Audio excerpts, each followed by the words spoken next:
ஆழி பதிப்பகத்தில் புதிய புத்தக வரிசை திராவிட நூலகம். பெரியார், அண்ணா, கலைஞர், பேராசிரியர் போன்ற நாம் அறிந்த அறியாத தலைவர்களின் 100 திராவிட இயக்க நூல்கள் ஒரே இடத்தில். 49வது சென்னை புத்தக கண்காட்சி, அரங்கு எண் 595, 596. மேலும் விவரங்களுக்கு கீழ்காணும் எண்களை தொடர்பு கொள்ளவும். நீங்க விஜய பேசுறீங்க, விஜய் உண்மையிலேயே அவருடைய மனசு எப்படி தெரியுமா? ரொம்ப நல்லவர் பாரு. அவன் என்னோட ஃபேஸ் ரியாக்ஷன் அவன் என்ன நினைச்சுப்பான்னா, இவர் திருந்திட்டாருன்னு நினைச்சுப்பான். உன்னோட 5 நிமிஷம் சந்தோஷம்டா, நீ கேட்டுக்க.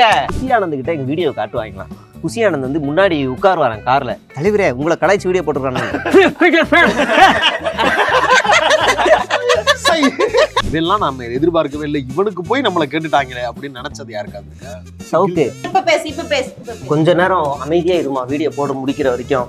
இந்த வாய்ப்புகளை விட வாய்ஸ் ஆஃப் காமனுடைய சலுகை வந்து பெருசு. ஆக்சுவலாக அவங்க டிமாண்டை நான் ஏற்றுக்கிட்டேன்னா செட்டில்டுண்ணா, லைஃப் செட்டில்ண்ணா. காரு, வீடு, தனியாக ஆஃபீஸு எல்லாமே. நீங்கள் இப்போ பார்த்தீங்கல்ல பஞ்சபிரதேசி மாதிரி 2 சிஸ்டமு, அதெல்லாம் இல்லை. நான் 10 பேருக்கு நான் ராஜா அப்படிலாம் இருந்துச்சு. சீமான் போட்டுச்சு. யோசிக்கணும், சிந்திக்கணும். இப்ப அதை நினைச்சு எவ்வளவு ஃபீல் பண்ண? ரொம்ப ரொம்ப வருத்தப்படுறேன். முதல் ஓட்ட போய் இப்படி வேஸ்ட் பண்ணிட்டேன். என்ன சீமானுக்கு ஓட்டாங்க? உங்களுக்கு என்னை பார்த்தா இது ஏதோ கேள்வி பண்ணி சிரிக்கணும் போல இருக்கு. என்ன தம்பி? அவரோட வாழ்க்கை ஒரு லைன்ல சொல்லலாம். விஜயாக ஆசைப்பட்டு விஜயாக நடித்து கொண்டு இருக்கிறேன். மணி எத்தனை? 7:30. 5 மணி 6 மணிக்கு மேல 1 நிமிஷம் கூட கோடி ரூபா கொடுத்தா கூட இங்க இருக்க மாட்டாங்க. சீக்கிரம் சீக்கிரம் முடிஞ்சிருச்சு, கிளம்பலாமா கிளம்பலாமா கிளம்பலாமா பட்டு கிளம்பிடுவாங்க. அந்த டான்ஸ் மட்டும் சரியான ஹிட். டிண்டுக்கு டிண்டுக்கு டிண்டுக்கு டிண்டு, அது பயங்கர ஹிட். வருஷம் வருஷம் எங்களுக்கு அது ஒரு டெம்ப்ளேட். அந்த சிவராத்திரி வந்து கால் பண்ணி உங்களை கூப்பிடலையா? எனக்கு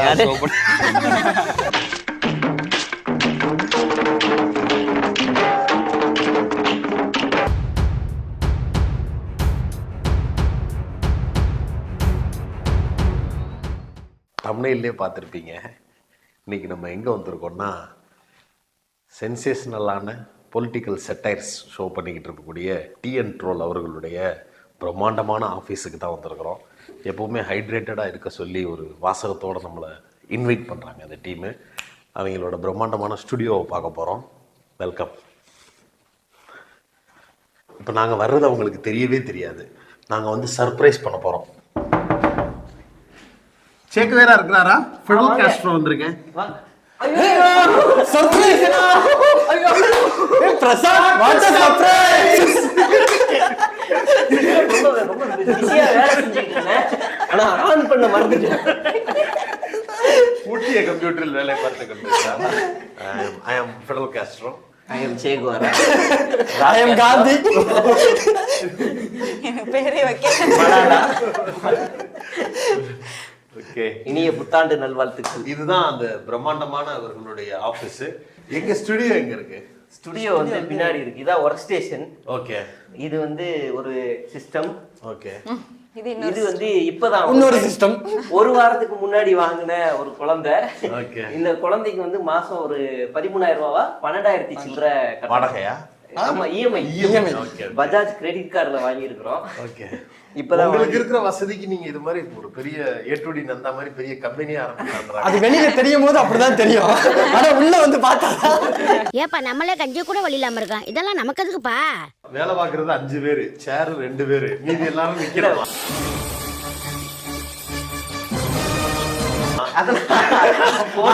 கீழே உட்காந்து போ சுத்திக்கிட்டு.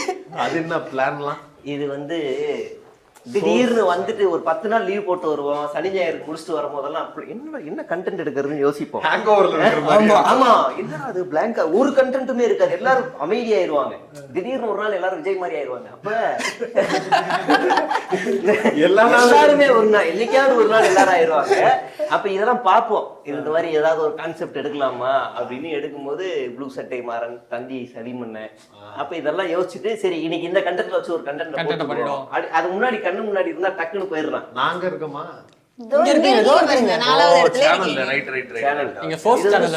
நீங்க ஏதாவது சோர்ஸ் தரீங்களா கிராஸ் செக் பண்ணிப்போம். இன்னும் நிறைய சேனல் இருக்கு. மெட்ராஸ் ரிவ்யூலாம் இருக்கு. யூடியூப் ரூட்டஸ் எழுதணும். பேக்கப் பிளான்ங்கிறது இது வந்து பொங்கல் லீவு, ஆயுத பூஜை லீவு இப்படி எல்லாம் வரும்போது சேனல் பாவங்கள், சென்னை பாவங்கள், சீரியல் பாவங்கள் இப்படி எல்லாமே எடுப்போம். ஷூட் பண்ணி வச்சுக்கிட்டு எடிட் பண்ணி அன்னைக்கு. ஏன்னா அது எக்ஸ்பயர் ஆகாது இல்ல, அதனால இப்ப 4 நாள் லீவுனா அதை போட்டுட்டு ஊருக்கு போற மாதிரி அந்த மாதிரி. ஓகே, அது என்னது டெம்ப்ளேட்னா? இது வந்து டெம்ப்ளேட். இப்ப டிபேட் ஷோல வந்து உட்கார்ந்துட்டு 4 பேர் உட்கார்ந்து பேசுற மாதிரி ஃபன்னா கண்டென்ட் இருக்கும், என்ன மாதிரி பண்றதுன்னு தெரியாது. அந்த கண்டென்ட் வச்சு இதுல ஏதாவது ஒரு மாடுலேஷன் போடலாம். இது நம்ம பாலிமர் ஸ்டைல். இவன் தான் பார்ப்பதற்கு அம்மா அந்த உலகிற்கும் புஜியாளு அப்படின்னு. அதாவது கண்டென்ட் எடுத்துருவீங்க, அந்த கண்டென்ட் என்ன வடிவத்துல கொடுக்கலாம்ங்கிறதுக்கு டெம்ப்ளேட் வச்சிருக்கீங்க. அந்த கண்டென்ட்ட ஒண்ணொண்ணுலயும் பிளேஸ் பண்ணி பார்த்துட்டு எது நல்லா இருக்கோ அதை பிரசன்ட் பண்ணிடுங்க. அது வந்து ஒரு கிரியேட்டிவிட்டி இருக்கு, ரகசியத்துல. ஆனா அது ரொம்ப கஷ்டமான வேலை தான். ஆமா, டாப் 10 மூவிஸ் வந்து இப்ப பண்ணிட்டு இருந்தோம். அப்புறம் காணவில்லை அரசியல திடீர்னு யாரெல்லாம் கண்டென்ட்டே இல்லைன்னா யாரெல்லாம் எல்லாரையும் தூக்கி போடு. காணவில்லை இவருடைய உயரம் வந்து பாத்தீங்கன்னா இப்படி இருப்பார், லைட்டா வெள்ளதாடியா இருக்கும், இங்க கொஞ்சம் இருக்கும், அவர் தான் பாருங்க அப்படின்னு தேடிக்கிட்டு இருப்போம். அப்படி ஏதாவது ஒரு காணவில்லைன்னு போட்டு சொல்பவர்களுக்கு தக்க தன்மானம் கொடுக்கப்படும் ஒரு ஷோ பண்ணுவோம். விஜய் காணாம போய் இப்ப எவ்வளவு நாள் ஆகுது? விஜய் காணாம போய் விஜய் முதல்ல எப்ப இருந்தாரு அப்படி வச்சிருக்கோம். இது வந்து நியூ பிளான். அடுத்து பண்ண போறீங்க சேனல் வந்து நியூ இயர் இது பொங்கல் முடிச்சதுக்கு அப்புறம் ஒரு சேனல் ஆரம்பிக்கிறோம். ஓகே, அதுக்காக இந்த பிளான்ஸ் எல்லாமே வச்சிருக்கோம். இதே கவுண்ட் தானா இல்ல இன்னும் இருக்கிறதுல வருமானத்தெல்லாம் பார்த்துட்டு தேவைப்பட்டா எடுக்கலாம் அப்படின்னு. இப்ப எத்தனை சேனல் இருக்கு? 2. என்னென்ன சேனல்? ஸ்டேஞ்ச் டாக்ஸ்னு ஒன்னு, டிஎன் ட்ரோல் மீடியா. ஸ்டேஞ்ச் டாக்ஸ்ல நீங்க மட்டும் தான பேசுறீங்க? நான் மட்டும் இருக்கேன். அதே அவர் மட்டும் தனியா அலோவ் பண்ணீங்க? அவர் தனியா பண்ற நேரம்லாம் தனியா ஆசைப்பட்டாரு, அதனால என்னடா அது ஒரு மீம்ஸ் போட்டுட்டு இருந்த ஒரு சேனல். கரூர் சம்பவம் தாங்கின உடனே என்னடா பண்றது, சரி இந்த சேனல் கையில இருக்கு, இது மூலியமா பேசி வேதனையை சொல்லிடுவோன்னு பேச ஆரம்பிச்சு அந்த ஒரு வீடியோல மானிட்டைஸ் ஆயிடுச்சு. சரி அதை ஏன் விடுவோன்னு அப்படியே ஆரம்பிச்சது. இது ஒரு நல்ல பீக்லையும் போக ஆரம்பிச்சிருச்சு. இதுதான் வந்து எங்களுடைய சொத்து. இது இல்லன்னா நாங்க கட்டுக்கட்டா இருக்கு, எல்லாமே கட்டுக்கட்டா இருக்கு. வாங்கினது எல்லாத்தையும் வாங்கினது எல்லாமே கட்டுக்கட்டா இருக்கு. அதுல 2000 நோட்டா வேற இருக்கு, மாத்த முடியாம தவிக்கிறோம். இதுதான் எங்க சொத்து. ஆக்சுவலா இது இருக்காது, உங்களுக்காக அரேஞ்ச் பண்ணுவாங்க. இந்த இதுல இருக்க ட்ரெஸ் எல்லாமே நான் காலேஜ் படிக்கும் போது வாங்கின ட்ரெஸ். நான் வளரவே இல்லை, அதனால அப்படியே யூஸ் பண்ண ஆரம்பிச்சுக்கிட்டேன். சட்டை இதுல எதுவுமே காசு கொடுத்து வாங்கல. விஜய்கிட்ட கூட இவ்வளவு துட்டு இருக்காது. ஆமா, இதெல்லாம் வந்து ஒரு மாவட்ட செயலர் கிஃப்டா கொடுத்தாரு. சீரியஸா வச்சு பண்ணுங்க தம்பி, இந்தாப்பா பண்ணாரு. 3 பிரச்சனை இல்ல, பேரா எழுதி இருக்கே பண்ணுனாரு. அம்மா போட்டோ மறையுது.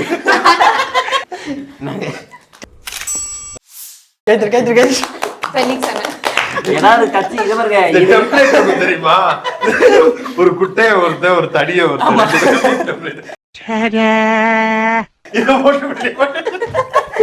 இது வந்து எங்களோட சொத்து. இதை வந்து மிஸ் பண்ணவே மாட்டோம். கீழே உத்திராட்ச கொட்டை அது இது நிறைய வச்சிருக்கிறோம். இதுதான் மெயின் சொத்து எங்களுக்கு. துவைக்கிறதுலாம் அது அத பத்தி பேசிட்டு மனசுல உள்ள பாரமெல்லாம் எக்யூப்மெண்ட்ஸ்லாம் கொஞ்சம் இருக்கு. ஓகே, எத்தனை கேமரா வச்சிருக்கீங்க? ஒரு கேமரா தான் இருக்கு. ஒண்ணு வந்து யோகேஷ் வந்து யூஜி படிக்கும் போது அவன் காசு போட்டு வாங்க கேமரா இதுக்கு யூஸ் பண்ணிக்கிட்டு இருக்கிறோம். அது 2 கேமரா மாடிக்கு போமா.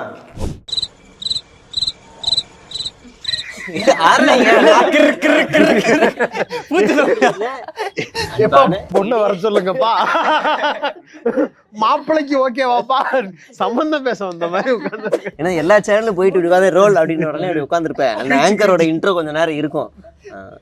7 டீக்கு வேற எடுப்பான். அவனுக்கு எந்த சேனல்னு சொல்ல தெரியாது. ஆங்கர் ஊடகவியலாளர், பத்திரிக்கையாளர் சொல்லுங்க. டிஎன்ட்ரோலா வேற ஏதாவது நியூஸ் சேனல் அது முடிஞ்சிருச்சுப்பா. இது வேற இதெல்லாம் நேத்து இன்டர்வியூ எடுக்க வரும்போது படிச்சிருக்க மாட்டேன். அது ஒரு பெரிய சிக்கல் தான். அதனால நீங்க ஆரம்பிச்சிருக்கீங்கன்னு நினைச்சு நான் பாக்குறேன். நம்ம ஆளுகளே அப்படிங்கறதுனால நான் வந்து நீங்களே ஆரம்பிச்சிருவீங்க அப்படின்னு நினைச்சேன். இந்த டீமை உட்கார வைக்கிறது அப்படிங்கிறது வந்து போன தடவையே நியூ இயர்க்கே பிளான் பண்ணோம். அது வந்து கடைசி நேரத்தில் நீங்கள் வந்து பேசுகிற மாதிரி மட்டும் இருந்துச்சு. நான் பல தடவை கேட்டேன், அதெல்லாம் சின்ன பசங்க, அவனுங்களை கூப்பிட்டு எதுக்கு ஷோவில் நம்ம பேசிக்கிட்டு நான் மட்டும் இருந்துக்கிறேன், நான் தான் எல்லாம் அப்படின்னு சொன்னார். ஐயோ, அங்க பார்த்துட்டு அப்படியே நம்மளை பார்க்கறாங்க. நேரத்தில் எனக்கு துணையா நின்று நம்பணும். நீ சொல்லிருப்பா. இல்ல இவர் இப்படி செய்ய மாட்டாரு. இல்ல அப்படின்னு இருக்கு சரி இந்த செவுரு என்ன கலர் வெள்ளை அந்த மாதிரி என் மனசு வெள்ளை அதுலயே கொஞ்சம் கருப்பு இருக்கு பாருங்க. அப்படி நீங்க சொல்லியிருப்பீங்கன்னு நினைச்சேன். அதனால இன்னைக்கு வந்து எப்படியாவது இல்லை எல்லாரையும் நான் வந்து உட்காந்து அவங்க எல்லாரோடையும் உரையாடி ஆகணும் அப்படின்னு நான் தான் வலுக்கட்டாயப்படுத்தி இப்படி கையை பிடிச்சு முறுக்கி ஐயா fracture கை. உடஞ்ச கை. நல்ல வேலை முடிக்கல. அப்புறம் உங்க எல்லாரையும் அறிமுகப்படுத்தணும்னு நினைக்கிறேன். முதல்ல உங்கள்ல இருந்தே அறிமுகப்படுத்தணும். ஒரு பெரிய பாய்ஸ் ஹாஸ்டல்ல காக்கை கூட்டத்துக்கு மத்தியில் ஒரு குயில். அப்பெல்லாம் இல்ல 2 வருஷமா இவங்க கூட தானே இருக்கோம். ஆமா என்ன எப்படி அவங்க பொண்ணா மதிக்க மாட்டாங்க. இல்ல எந்த பொண்ணு வந்தாலும் அடிச்சு விரட்டிடும். நான் சொல்ல மாதிரி ஆமா ஆமா ஆமா ஆமா. இது பெரிய பகிரங்க குற்றச்சாட்டு. யாரும் வர மாட்டாங்க. நீங்க மட்டும் எப்படி இருக்கீங்க? இவங்களெல்லாம் பார்த்தாவே டெரரா இருக்க மாதிரி இருக்கும் போல போயிடுவாங்க. அது சரி, உங்க அறிமுகம் வேணும். நீங்க எங்க இருந்து இவங்கள்ட்ட வந்து மாட்டிக்கிட்டீங்க? நான் வந்து மீடியால ரொம்ப இன்ட்ரெஸ்டா இருக்கு, ஏதோ ஒரு வேலை கிடைச்சா போதும்னு அக்ரி முடிச்சுட்டு கம்ப்யூட்டர் பத்தி எதுவுமே தெரியாம லேப்டாப் பத்தி எதுவுமே தெரியாம உள்ள வந்து நியூஸ் கார்டு போட வந்தேன். சிஸ்டம் எப்படி ஆன் பண்றது ஆரம்பிச்சு உண்மையாதான் சீரியஸா உண்மையாதான் சிஸ்டம் எப்படி ஆன் பண்ணணும், ஒரு ஃபைல் எப்படி சேவ் பண்ணணும் கூட தெரியாது. ஏன்னா ஃபுல்லா அக்ரில வந்துட்டு நாங்க எந்த ப்ராஜெக்டும் பெருசா பண்ணது இல்ல. இப்ப தெரியுமா சிஸ்டம்? இப்ப தெரியும். நான் பக்கத்துல உட்காந்துட்டு இருக்கேன், இங்க வந்து உட்காந்துட்டாங்க. அப்ப நான் ஒரு எம்ப்ளாயி தான், ஹெட் கிடையாது. இங்க வந்து உட்காந்துட்டு இந்த சிஸ்டம் எப்படி ஆன் பண்ணணும் டிவி சரியா தெரியலங்க, கிட்ட போய் உட்காந்து பாருங்கம்மா, கிட்ட போய் உட்காந்து பாக்கலாம், ஆன் பண்ணணுமா? போனை ஓபன் பண்ணி ஆன் பண்ணு. எனக்கு பக்குனாச்சு. சரி இதை இப்படி ஆன் பண்ணுங்க அப்படின்னு ஆன் பண்ணிட்டேன். இதுல ஏதோ வேர்டு ஃபைல் இந்த இருக்காங்க. file அது எப்படி என்ன வேர்டு ஃபைல் தெரியாதா? அக்ரி படிச்சீங்களா? சீரியஸா? இன்ஜினியரிங்கா? Agri engineering. அது எத்தனை வருஷம்? 4 4 வருஷம். அங்க சிஸ்டமே இல்லையா? அங்க சிஸ்டம்ல எங்களுக்கு வேலையே இல்ல. ஃபைனல் இயர்ல ஒரு ப்ராஜெக்ட் மட்டும் இருக்கும், அதுவும் 4 பேர் சேர்ந்து பண்ணணும். நான் வந்து பரதநாட்டியம், யோகா, என்எஸ்எஸ்னு ஆன் டியூட்டி போயிடுவேன். சோ மீதி 3 பேர் பண்ணிடுவாங்க. அவ்வளவுதான். வந்து கையெழுத்து போட்டு. அவ்வளவுதான். அப்புறம் இருந்து மீடியா ஃபீல்டுக்கு ஏன் இன்ட்ரெஸ்ட் வந்துச்சு? தெரியல, அது அப்பல இருந்தே வந்து இந்த மாதிரி ரீல்ஸ் பண்ண இல்ல ஆரம்பிச்சு. அக்ரி படிச்சா ரீல்ஸே பண்ணல. இல்ல டிக்டாக்ல வந்து வைரல் பண்ணி நான் காப்பி ஏத்துனதே இல்ல. ஏன்னா எங்க வீட்ல அவ்வளவு ஸ்ட்ரிக்ட். ஓகே. அப்பெல்லாம் நான் இன்ஸ்டாகிராம் பக்கம் கூட வந்தது இல்ல. இப்ப லிபரல் ஆயிட்டாங்களா? இப்ப லிபரல் ஆகல. நான் இப்படிதான் பழகிக்கோங்கன்னு சொல்லி ஆனா மாதிரி காட்டிக்கிறாங்க. நேர்ந்து விட்டுட்டாங்க. நேர்ந்து விட்டாங்க. ஏன்னா 2.5 வருஷமா இப்படிதானே பண்ணிட்டு இருக்கேன். அப்ப ஸ்டார்டிங்ல ரொம்ப ஹெவியா ஸ்ட்ரிக்ட்டா சொல்லிட்டு இருந்தாங்க வேணான்னு. ஏதோ ஒண்ணு பண்ணி தோல அப்படின்னு. ஊரு உங்களுக்கு? கும்பகோணம் பக்கம் ஒரு வில்லேஜ். ஆனா சென்னைக்கு வந்து வேலை தேடி வர்றீங்களா? சென்னையில படிக்கத்தான் வந்தேன், கவர்மெண்ட் ஜாப் போகணும்னு சொல்லிட்டு. அக்ரி படிச்சாலே குரூப் எக்ஸாம் இதெல்லாம் பாஸ் பண்றதுக்கு ஈஸியா இருக்கும்னு தான் படிக்கவே அந்த குரூப்பே எடுக்க சொல்லுவாங்க. அதுக்குதான் எங்க அப்பா படிக்க வச்சாரு. எனக்கு பிடிச்சும் நான் படிக்கல, எங்க அப்பா அதுக்கு தான் அதனால படிக்க சொன்னாரு, அதனால படிச்சேன். ஓகே. அதுக்கு பிறகு மீடியா வந்து பழகும் போதுல அரசியலா ஏதாவது ஐடியா இருந்துச்சா? யாரு சிஎம், யாரு பிஎம் அந்த இல்ல அளவுக்கு? ஸ்டார்டிங்ல சுத்தமா ஐடியா இல்ல. அதே மாதிரிதான் எல்லாரும் இருக்க மாதிரி அரசியல்லாம் நமக்கு எதுக்கு அந்த மாதிரி தான் இருந்தது. அப்புறம் உள்ள வந்ததுக்கு அப்புறம் பத்திலகான ஒரு மேம் இருந்தாங்க. அப்புறம் இவர் 2 பேரும் சேர்ந்து கைட் பண்ண ஆரம்பிச்சதுக்கு அப்புறம் நான் அரசியல் தெரிஞ்சுக்க ஆரம்பிக்கும் போது எந்த ஐடியாலஜி கரெக்டா இருக்கு, ஆப்போசிட்ல ரைட் விங் எப்படி இருக்கு, லெஃப்ட் விங் எப்படி இருக்கு, இதெல்லாம் பார்க்க ஆரம்பிக்கும் போது எனக்கு ரொம்ப இன்ட்ரெஸ்ட் வர ஆரம்பிச்சது. அதுக்கப்புறம் சரி ஓகே, ஏன்னா இப்ப மீடியாலேயே நிறைய ஃபீல்ட் இருக்குல்ல, என்டர்டைன்மெண்ட் இருக்கு, நிறைய இருக்கு. ஆனா பொலிட்டிக்கல்ல தான் நம்ம இருக்கணும், இதை விட்டு நம்ம வேற எங்கேயும் என்டர்டைன்மெண்ட் அங்கெல்லாம் போகக்கூடாது அப்படின்னு நான் முடிவு எடுத்தது காரணம் அரசியல் பிடிக்க ஆரம்பிச்சதுக்கு அப்புறம். ஓகே. இதெல்லாம் எந்த வருஷத்துல நடக்குது? இப்ப வந்து ஒரு 1.5 வருஷத்துக்கு அப்புறம். ஆனா டைரக்டா வந்து சேர்ந்ததே இங்கதானா? டிஎன் நியூஸ் டிஎன்ல தான் சேர்ந்தேன். ஓ ஃபர்ஸ்ட் நீங்க இருந்த நியூஸ் டிஎன். ஓகே. 2022ல ஜாயின் பண்ணேன் நியூஸ் டிஎன்ல நவம்பர்ல. அதுக்கப்புறத்துல இருந்து ஒரு வருஷத்துக்கு அப்புறம் இந்த ஷோலாம் பண்ண ஆரம்பிச்சதுக்கு அப்புறம் அரசியல் பார்க்க இது நல்லா இருக்கு, அரசியலையே இவ்வளவு நாள் நம்ம தெரிஞ்சுக்காம இருந்தோம் அப்படின்ற மாதிரி இப்ப இருக்கு இந்த மைண்ட் செட். ஓகே. உங்களுக்கு ப்ரோ? ஒரு பெரிய அரசியல் தலைவருடைய ஃபேன் பேஜ்ல வேலை செஞ்சுட்டு இருந்தேன். ஒரு அந்த பெரிய அரசியல் தலைவர் யாரு? விஜயா? இல்ல அதுக்கு இப்ப கேளுங்க. யாரு? ஓபிஎஸ். தங்கமகன் ஓபிஎஸ் ஐடி. தங்கமகன் ஓபிஎஸ் நீங்க தானா? எல்லாமே நாங்க தான். பெரிய தலைவர்.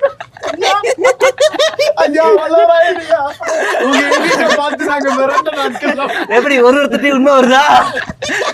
அங்க இருந்து கொஞ்சம் வேலை, இந்த மீடியா வேலையெல்லாம் கத்துக்கிட்டு இவங்க ஒரு தனி சேனல் ஆரம்பிச்சோன்னே இங்க வந்து அப்படியே ஜாயின் பண்ணிட்டேன்.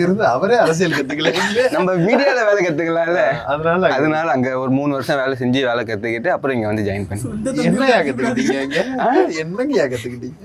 என்ன கத்துக்கிட்டோம், கொஞ்சம் அரசியல் பொதுவா தமிழ்நாடு அரசியல் கத்துக்கிட்டேன். ரைட். எத்தனை வருஷம் அங்க இருந்தீங்க? 3 வருஷம். 3 வருஷம். அதுக்கு பிறகு வந்து ஜாயின் பண்ணது டிஎன் ரோல் மீடியால. டிஎன் ரோல் தானா? நியூஸ் டீம் நீங்க போல. அதாவது நியூஸ் டீம் தனி அலுவலகம், 3வது மாடி. இவன் 1வது மாடின்னு நினைக்கிறேன். 1வது மாடி 2வது மாடி. நாங்க 2 பேருக்கு சம்பந்தமே கிடையாது. ஓகே. காலைல வரும்போது என்ன கூப்பிட்டு போவான், திரும்ப இல்ல ஒன்னா போனது கிடையாது. இங்கதான் ஒன்னா வந்துட்டு போறோம். அங்க வந்து வேற டைமிங். நீங்க 2 பேரும் அண்ணன் தம்பி தானே? ஆமா. அதையாவது எங்கேயாவது ரிவீல் பண்ணிருக்கீங்க? அதெல்லாம் சொல்லியிருக்கோம். சொல்லுது இல்ல, அவங்களா கண்டுபிடிச்சிட்டாங்க. அவனா வந்து வேலைக்கு சேர்ந்து அங்க உள்ள போயிட்டு இருப்பான். உள்ள என்ன நடக்குதுன்னு எனக்கு தெரியாது. இங்க என்ன நடக்குதுன்னு அவனுக்கு தெரியாது. ஓகே, சிறிய இடைவேளைக்கு பிறகு மீண்டும் தொடர்கிறது. அவன் உள்ள என்ன வேலை செய்யறான்னு நமக்கு தெரியாது. நான் 3வது ஃப்ளோர்ல வேலை செஞ்சுக்கிட்டு இருந்தேன். அவன் காதலிக்கிறது கூட எனக்கு தெரியாதுன்னு வச்சுக்கோங்களேன். 1வது ஃப்ளோர் பொண்ணை லவ் பண்ணி பண்ணிக்கிட்டு இன்னும் அது கூட எனக்கு தெரியாதுன்னு வச்சுக்கோங்க. இதெல்லாம் நடந்துச்சு. அப்புறம் சில நேரங்களில் ஒன்றா வேலை செய்கிற மாதிரி இருந்தது. வெளியில் வந்ததுக்கப்புறம் நீ என் கூட வந்துருன்னு சொல்லி கூப்பிட்டுக்கிட்டேன். சொந்த அண்ணனோட வேலை பார்க்குற ஒரு வேதனை இருக்கு. அது கொஞ்சம் கஷ்டம் தான். கொஞ்சம் இல்லை, ரொம்பவே கஷ்டம் தான். அதுவும் இந்த அண்ணன் வேலை பார்க்கறது ரொம்ப யாரு மேல கோவம் இருந்தாலும் என்னைய திட்டி போறான் தம்பின்றதுனால. அது அதுல என்னன்னா, நான் படிக்கிறப்ப எங்க அப்பா வேலை பார்க்குற பள்ளிக்கூடத்துலயே நானும் படித்தேன். என்னை பள்ளிக்கூடத்தில் இருக்கிறவங்க எல்லாம் என்ன சொல்லுவாங்கன்னா, உங்க அப்பா இருக்கிறாருன்னு நானும் வந்துடுறேன். எங்க அப்பா இருக்கிறாருன்றதுனாலதான் நான் பொட்டி பாம்பா இருப்பேன் பல நேரத்துல. ஐயோ சித்திரவதை கூடாரம் எது பண்ணாலும், டே அம்ப்ரோசன் என் பையன், டே அம்ப்ரோசன் நான் மறைஞ்சு ஏதாவது ஒண்ணு பண்றேன், விட்டு தொலைஞ்சேன்டா. அந்த வயசுக்குன்னு சில சேட்டை இருக்கும்ல, எதையுமே செய்ய விட மாட்டாங்க. அம்ப்ரோசன் என் பையனே இந்த சேட்டை பண்றான், நம்ம மித்த பசங்க கெட்டு போய் மாட்டேன். என்ன பண்ண, நான் அந்த வயசுல இல்லையா, நான் அதெல்லாம் செய்ய மாட்டேன். அந்த கொடுமை இங்கேயும் இருக்கும். ஒரு சுதந்திரமே இருக்காது. அப்படியெல்லாம் ஒன்றும் கிடைக்காது. 10 மணிக்கு வருவாங்க. உங்க அலுவலகத்துல எத்தனை பேர் 8 மணி நேரம் வேலை செய்றீங்களா? 7 மணி நேரம் வேலை செய்யறாங்க. இன்னைக்குதான் உண்மையிலேயே சொல்றேன், நீ வந்து பண்ணிருக்கிறது உலக சாதனைகள்ல இது சேர்த்தே ஆகணும். மணி எத்தனை? 7:30. 5 மணி 6 மணிக்கு மேல 1 நிமிஷம் கூட கோடி ரூபா கொடுத்தா கூட இங்க இருக்க மாட்டாங்க. எதனால? எல்லாம் இந்த ஆபீஸ்க்காகயா? இந்த ஃபுண்டருக்காக? சீரியஸா நான் அப்படியே பாப்பேன். 5 மணி ஆயிடுச்சா, ஓகே சீக்கிரம் முடிஞ்சிருச்சு, கிளம்பலாமா பட்டு கிளம்பிடுவாங்க. அந்த மாதிரிதான் வேலை இருந்தாலும் வீட்டுக்கு போகணும் அப்படின்னா 10 மணி 11:30 வேலையை முடிப்பாங்க. என்ன வேகத்துல முடிக்கிறான்னு தெரியாது. அதுவும் யோகிலாம் வந்து 1 மணி நேரத்துல 3 வீடியோ எடிட் பண்ணுவான். தம்பி நீ முடிச்சா வீட்டுக்கு கிளம்பலாம்ப்பா அப்படின்ட்டா போதும். காப்பி ஆயிடுச்சா, நீங்க சொன்ன காப்பி பண்ணிக்கிட்டு இருக்கும் வீடியோ முடிச்சா, அண்ணா வீடியோ முடிஞ்சு பாக்குறீங்களா? காப்பி பண்றியா? முடிஞ்சிருச்சுண்ணே பாருங்க அப்படின்னா, உள்ள இந்த வேகத்துல இருக்கீங்க அப்படின்னு.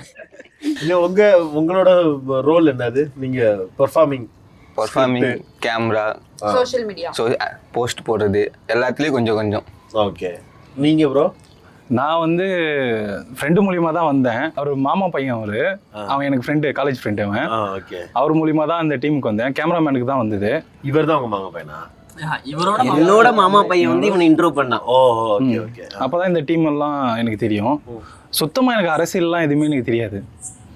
அது இவர்கிட்ட நிறைய வாட்டி கேட்பேன். அவரை எப்படி சேவ் பண்ணி வச்சிருக்கான் தெரியுமா போன்ல? Che Guevara political master. அதெல்லாம் பாத்தீங்க எந்த அளவுக்கு எனக்கு எதுவுமே தெரியாது. சுத்தமா எனக்கு தெரியாது. நான் இங்க வேல்ஸ் யூனிவர்சிட்டியில இங்கதான் சென்னையில தான் படிச்சேன். அது விஸ்காம் தான் படிச்சிருக்கேன். அவ்வளவு படம் எடுத்ததுக்கு 4 அரசியல் பாடம் எடுத்திருக்கலாம்.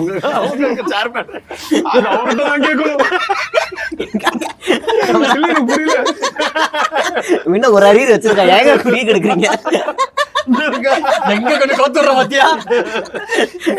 ஐயா அவன் வந்தப்ப திருவண்ணாமலையில இருந்து வரல, வேற எங்கேயோ இருந்து வந்தான். பஸ் ஏறி இன்டர்வியூக்காக வந்தான்.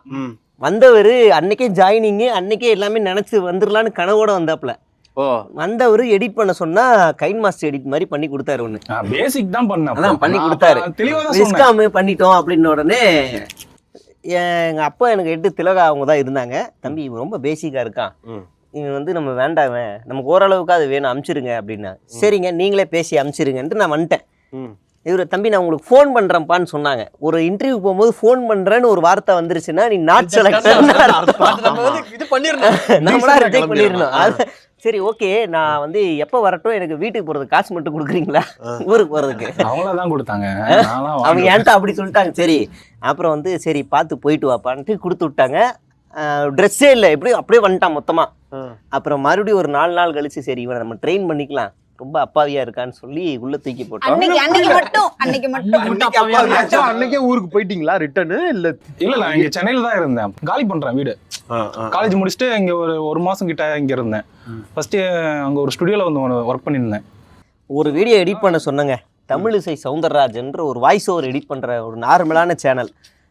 தம்பி நான் இனிமேல் சோர்ஸ் எல்லாம் தரமாட்டேன், எந்தெந்த அரசியல்வாதியெல்லாம் சொல்ல மாட்டேன், செல்லூர் ராஜு அவருன்னா யாரு நீயே சர்ச் பண்ணிக்கோன்னு சொல்லி கொடுத்துட்டேன். தமிழிசை சவுந்தரராஜன் வருது. அண்ணே நான் யூடியூப்ல சர்ச் பண்ணிட்டேன், இன்ஸ்டாகிராம்ல சர்ச் பண்ணிட்டேன், ஃபேஸ்புக்ல சர்ச் பண்ணிட்டேன், கூகுளில் கூட பார்த்துட்டேன். தமிழிசை வராங்க, ஆனா இந்த சவுந்தரராஜன் யாருன்னு எனக்கு தெரியல. அது என்னன்னா எப்போ ஒரு வாய்ஸ் ஒரு வீடியோ அரை மணி நேரத்தில் முடிஞ்சிடும், 1 மணி நேரம் முடிஞ்சிடும், 2 மணி நேரம் ஆச்சு. தம்பி முடிச்சே இல்லை, இன்னும் ஒன்னே ரொம்ப நேரம் பண்ணிட்டே இருந்தான். என்னதான் சொல்லுப்பான்னதுக்கு தான் இந்த பதில் வந்துச்சுன்னா அப்படியே ஷாக் ஆயிட்டேன். தம்பி நீ இவ்வளவு பெரிய அரசியல் ஞானம் பெற்றவன்னு எனக்கு தெரியாதுப்பா. நான் அப்ப 0ல தான் இருந்தேன். அதுக்கப்புறமா ஒரு 2 கட்சி, குறிப்பிட்ட 2 கட்சி பேர் தான் தெரியும். எந்த கட்சி பேர் தெரியும்? தாவேகாவா? டிஎம்கே ஏடிஎம்கே மட்டும் தான் தெரியும். அவனுக்கு தெரிஞ்சது ஒரு அமைச்சர் பேரு ஏவா வேலு, அவங்க மாவட்டம் திரும்ப இடம் பூரா அவர் தான் இருப்பாரு. அதனால அவ்வளவுதான். இவ்வளவுதான் பேசிக், மற்றபடி எதுவுமே தெரியாது. இப்போ இங்க வந்ததால தான் கொஞ்சம் கொஞ்சமா போக தான் தெரிஞ்சுக்கிட்டேன். ஆனா ஐடியாவா ஓட்டுலாம் போட்டிருக்கீங்களா அதுக்கு முன்னாடி? யாருக்கு போடுவீங்க? என்ன சீமானு போட்டாங்க. உங்களுக்கு என்னை பார்த்தா இது ஏதோ கேள்வி பண்ணி சிரிக்கணும் போல இருக்கு. என்ன தம்பி சொல்ற அளவுக்கு தான் இருக்கு. நீங்க வேற பாட்டி விட்டுறாதீங்க. இந்த பொண்ணே கமல்ஹாசன் கரெக்டா? இல்ல சீமான் போட்டுச்சு. யோசிக்கணும், சிந்திக்கணும். இப்ப அதை நினைச்சு எவ்வளவு ஃபீல் பண்றேன்? ரொம்ப வருத்தப்படுறேன். முதல் ஓட்ட போய் இப்படி வேஸ்ட் பண்ணிட்டேன். அந்த வருஷமே ரெக்ரெட் பண்ணிட்டீங்களா? இல்ல அந்த வருஷம் ரெக்ரெட் பண்ணல. அப்ப வந்து மாற்றம் அந்த கூட்டத்துல இருந்தேன் நானும். மாற்றம் வேணும், நான் என் காலேஜ் ஃப்ரெண்ட்ஸோட எல்லாம் பேசிட்டு போவேன், மாற்றம் வேணும், கண்டிப்பா ஒரு மாற்றம் வேணும்.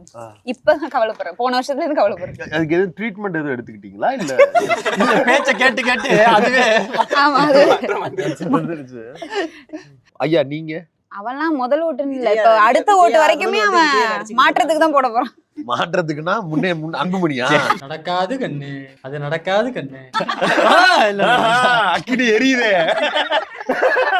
கிடையாது நெருப்புல பிறந்தவன்டா. கிடையாது. அவரோட வாழ்க்கை ஒரு லைன்ல சொல்லலாம். விஜயாக ஆசைப்பட்டு விஜயாக நடித்து கொண்டிருக்கிறார். ஐயா விஜயே யார் மாதிரியோ ஆகணும்னாங்க ஆசைப்பட்டு. எவனோ மண்டைய கழுவி இருக்கான். நீ ஏதாவது ஒரு தியேட்டர்ல போய் டிக்கெட் கிழிச்சு கொடுத்தனா பெரிய பெரிய ஸ்டாரை பிடிக்கலாம், அவங்க கை காலில் விழுந்து சினிமாவுக்கு போயிடலாம். உண்மையிலே நம்ப வச்சாயலா? சினிமால நடிக்க போகணும்னு ஒரு ஆசை இருந்தது. அப்போ அது எல்லாருக்கும் இருக்கிறது. நான் ஸ்கூல் 12th படிக்கிற டைம்ல இருந்து அந்த ஒரு ஆசை இருந்துச்சு. எந்த ஊரு? சீர்காழி. சீர்காழியில இருந்து அந்த ஆசையெல்லாம் வருதா? ஓகே. எங்கேருந்தோ வரும்போது நம்ம வரக்கூடாது, அதனால அந்த ஆசை இருந்துச்சு. சரி ஓகே அப்படின்னு சொல்லிட்டு 12th முடிச்சுட்டு என்ன குரூப் எடுக்கலாம் அப்படின்னும் போது சரி விஸ்காம் எடுப்போம். விஸ்காம் எடுத்தோம்னா சரி அந்த ரிலேட்டடாகவே இருக்கும், ஏதோ ஒரு இதை பிடிச்சி போயிடலாம் அப்படின்னு சொல்லிட்டு விஸ்காம் எடுத்தேன். அது ஒரு 3 வருஷம் அப்படியே போச்சு. அங்கே சின்ன ஷார்ட் ஏவிசி மயிலாடுதுறை, அங்கே ஏவிசியில் படித்தேன். விஸ்காம் அப்படியே ஒரு 3 வருஷம் போச்சு. முடிச்சுட்டு என்ன பண்ணுறது அப்படின்னு சுத்தமாக தெரில. ஒரு 6 மாதம் வீட்டில் தான் இருந்தேன். என்ன பண்ணுறதுன்னு ஐடியா சுத்தமாக இல்லை. சரி மீடியாக்குள்ளே போகலாம் அப்படின்னு பார்த்தா எப்படி போகணும் எதுவுமே. விஸ்காம் முடிச்சிட்டோம், யாரை பிடிச்சி எப்படி போகணும், சென்னைக்கு வரணும். சென்னைக்கு நான் தனியாக வந்ததே கிடையாது, வரணும்னு சொல்லிட்டு ஃபஸ்ட்டு நான் என்ன பண்ணேன்னா பிளாக் ஷீப்க்கு இன்டர்வியூ போனேன்.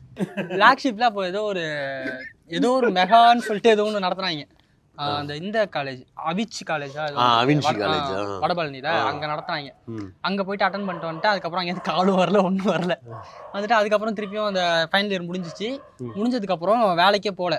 அப்போ எங்க மாமா சைட்லேருந்து இந்த பிவிஆர் இருக்குல்ல, நம்ம ஏர்போர்ட்டுக்கு ஆப்போசிட்ல ஒரு பிவிஆர், பழைய பிவிஆர், கிராண்ட் கலாட்டாவா என்னமோ, அங்க வந்து டிக்கெட் கவுண்டர் ஒர்க் இருக்கு, அங்க போங்க அப்படின்னு சொன்னாங்க. சரி ஓகே கிளம்பலாம் அப்படின்னு சொல்லிட்டு சரி ஏதோ ஒரு வேலை, அதுவும் சினிமா அப்படின்ட்டு சரி சினிமா ஒரு ரிலேட்டடா போவோம் அப்படின்னு சொல்லி ஒரு படத்துல சந்தானமும் Udhayanidhi Stalin welcome to Sathyam cinema அந்த மாதிரி போயிடுவோம் அப்படின்னு சொல்லிட்டு கிளம்புனேன். கிளம்புறதுக்கு முத நாள் வந்து என் மச்சான் மூலியமா இங்கே நியூஸ் டிஎன்ல ஒரு ஜாப் போயிட்டு இருக்கு, இன்டர்வியூ போறியா அப்படின்னாங்க. உடனே கால் பண்ணி பேசினேன். நீங்கள் மறுநாளே கிளம்பி வாங்க, அதாவது பிவிஆர் அடுத்த நாள் முத நாள் வந்து இங்கே வாங்க அப்படின்ட்டாங்க இன்டர்வியூ. சரி ஓகே அப்படின்னு சொல்லிட்டு இது என்ன சேனலு எதுவுமே தெரியாது, சீரியஸாக எதுவுமே தெரியாது. சும்மா யூடியூப்ல போட்டு பார்த்தோம்னா ஒரு நல்ல ஒரு 200K நம்ம சப்ஸ்கிரைபர் இருந்துச்சு. சரி ஓகே பெரிய சேனல் போல அப்படின்னு. அப்போல்லாம் அந்த செட்டையர் வீடியோலாம் உங்க போடல? இல்லை, அப்போ வந்து வாய்ஸ் ஒரு வீடியோ போயிட்டு இருந்துச்சு. நான் என்ன நினச்சேன், ஒரு மெயின் ஸ்ட்ரீம் பெரிய சேனல் போல அப்படின்னு நினச்சேன். கிளம்பி வந்துட்டு இல்லையா, அது ஒரு காலத்துல இருந்துச்சு, அப்படிதான் இருந்துச்சு. அது லோகோல இருந்து எல்லாமே அப்படிதான் இருக்கும். சரின்னு சொல்லிட்டு தான் வந்தேன் நான். வந்துட்டு இன்டர்வியூ அட்டன் பண்ணிட்டு ஒர்க் பண்ணி காட்ட சொன்னாங்க. அப்போ இவர் தான் வந்து எனக்கு காலைல டோர் திறந்து விட்டாருன்னு நினைக்கிறேன். உள்ள கூட்டு போய் உட்கார வச்சு சேர்ந்து 3 மாசம் வரைக்கும் நம்பரே சேவ் பண்ணல நானு. ஆமா, எப்படி ஓடி போயிருவான் அப்படின்ட்டு போயிட்டு ஒர்க்லாம் பண்ணி காட்ட சொன்னாங்க. பண்ணி காட்டேன். சரி நான் கூப்பிட்றேன்ப்பா. அவர் எதுக்கு சொல்றாருன்னா, அவர் வாழ்க்கைக்கான டோரை நீங்க தான் திறந்து வச்சுக்க, சீக்கிரம் அடைச்சிருவோம். அந்த நம்பிக்கை இருக்கு. எல்லாம் அடைக்கணும் அவசியமே இல்லை. இந்த வாய் இருக்குல்ல, இந்த வாய் அடைச்சுக்குவான் தம்பி. இப்ப 2 கதையும் இந்த வாப்பா இவரே அடைச்சுக்குவாரு. அதனால என்ன பண்ண வந்து ஒர்க் முடிச்சு நான் கால் பண்றேன்ப்பான்னு சொல்லி அனுப்பிச்சிட்டாங்க. எனக்கு நம்பிக்கை இல்லை. சரி கால் பண்றேன்னு சொன்னாலே வராதுல்ல, நம்பிக்கை இல்லை. போயிட்டேன். மறுநாள் வந்து பிவிஆர்ல மறுநாள்ல பிவிஆர்ல அட்டன் பண்ண உடனே அது டிக்கெட் கவுண்டர் தானே, அதுக்கு எதுக்கு ரெஸ்யூம்லாம் அப்படின்னு சொல்லிட்டு ரெஸ்யூம்லாம் எதுவுமே எடுக்கல. நான் மட்டும் போயிட்டேன். போன உடனே தம்பி ரெஸ்யூம் எங்கப்பா அப்படின்னாரு. அப்படின்னு ஒன்று சரி நான் போய் எடுத்துட்டு வரேன்னு சொல்லிட்டு அப்புறம் ரெஸ்யூம் எடுத்துட்டு வந்து கொடுத்தோன்னே என்ன முடிச்சிருக்கேன் அப்படின்னாங்க. விஸ்காம் முடிச்சிருக்கேன் அப்படின்னா. விஸ்காமா அப்படின்னாங்க. ஆமாம் விஸ்காம் தான் முடிச்சிருக்கேன். விஸ்காம் அப்படின்னு சொல்லிட்டு ஒரு மாதிரி யோசிச்சு நான் அவரும் கால் பண்ணுறேன்னு சொல்லிட்டு அனுப்பிச்சு விட்டாங்க. சரி ரைட்டு, ஊருக்கு தான் கிளம்பணும் அப்படின்ட்டு வெளில வந்து லோக்கல் ட்ரெயினில் ஏறினா கரெக்டாக இங்கேருந்து கால் வந்துச்சு, நீங்கள் மறுநாளே வந்து ஜாயின் பண்ணிக்கோங்க அப்படின்ட்டு. எடிட்டராக தான் ஜாயின் பண்ணேன். இங்கே வீடியோ எடிட்டருக்குன்னா ஏதாவது தெரியும் அப்படின்னு தெரியும் எடிட்டிங்லாம் தெரியும். அப்படி தெரிஞ்சுதான் அவன் ஜாயின் பண்ணி அப்படியே போயிட்டு இருந்துச்சு. நான் இன்டர்வியூ வந்த அன்னைக்கு அவங்கள்ட்ட சொல்லியிருந்தேன் எனக்கு ஆக்டிங்ல இன்ட்ரெஸ்ட் இருக்கு. அதாவது நான் என்ன ஒரு ஐடியாவில் வந்தேன் அப்படின்னா, இந்த மாமனன் படத்துல ஜெய் ஆடி காட்டுவாப்ல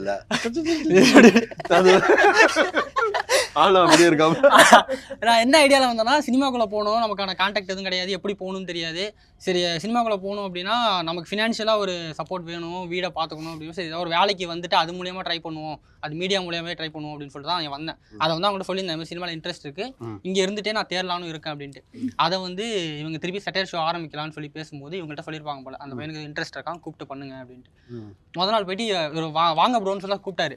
எனக்கு அங்கே அந்த இதில் ஸ்டுடியோ இருக்குன்னு எனக்கு தெரியாது. அன்னைக்கு தான் எனக்கு தெரியும் ஸ்டுடியோ இருக்குன்னு.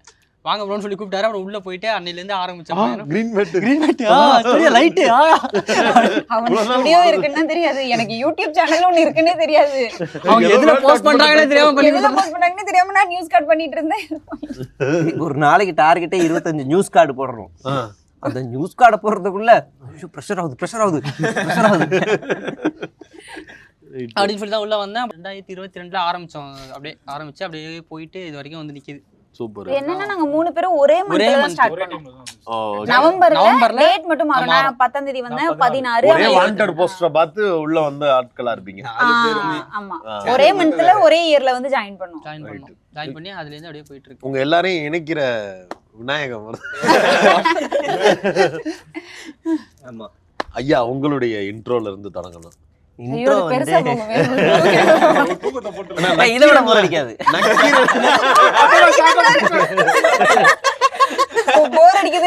இதோட போர் அடிக்காதுன்னு சொன்னங்க. அதாவது அதோட போர் அடிக்காது. பாக்கறத போறேன்.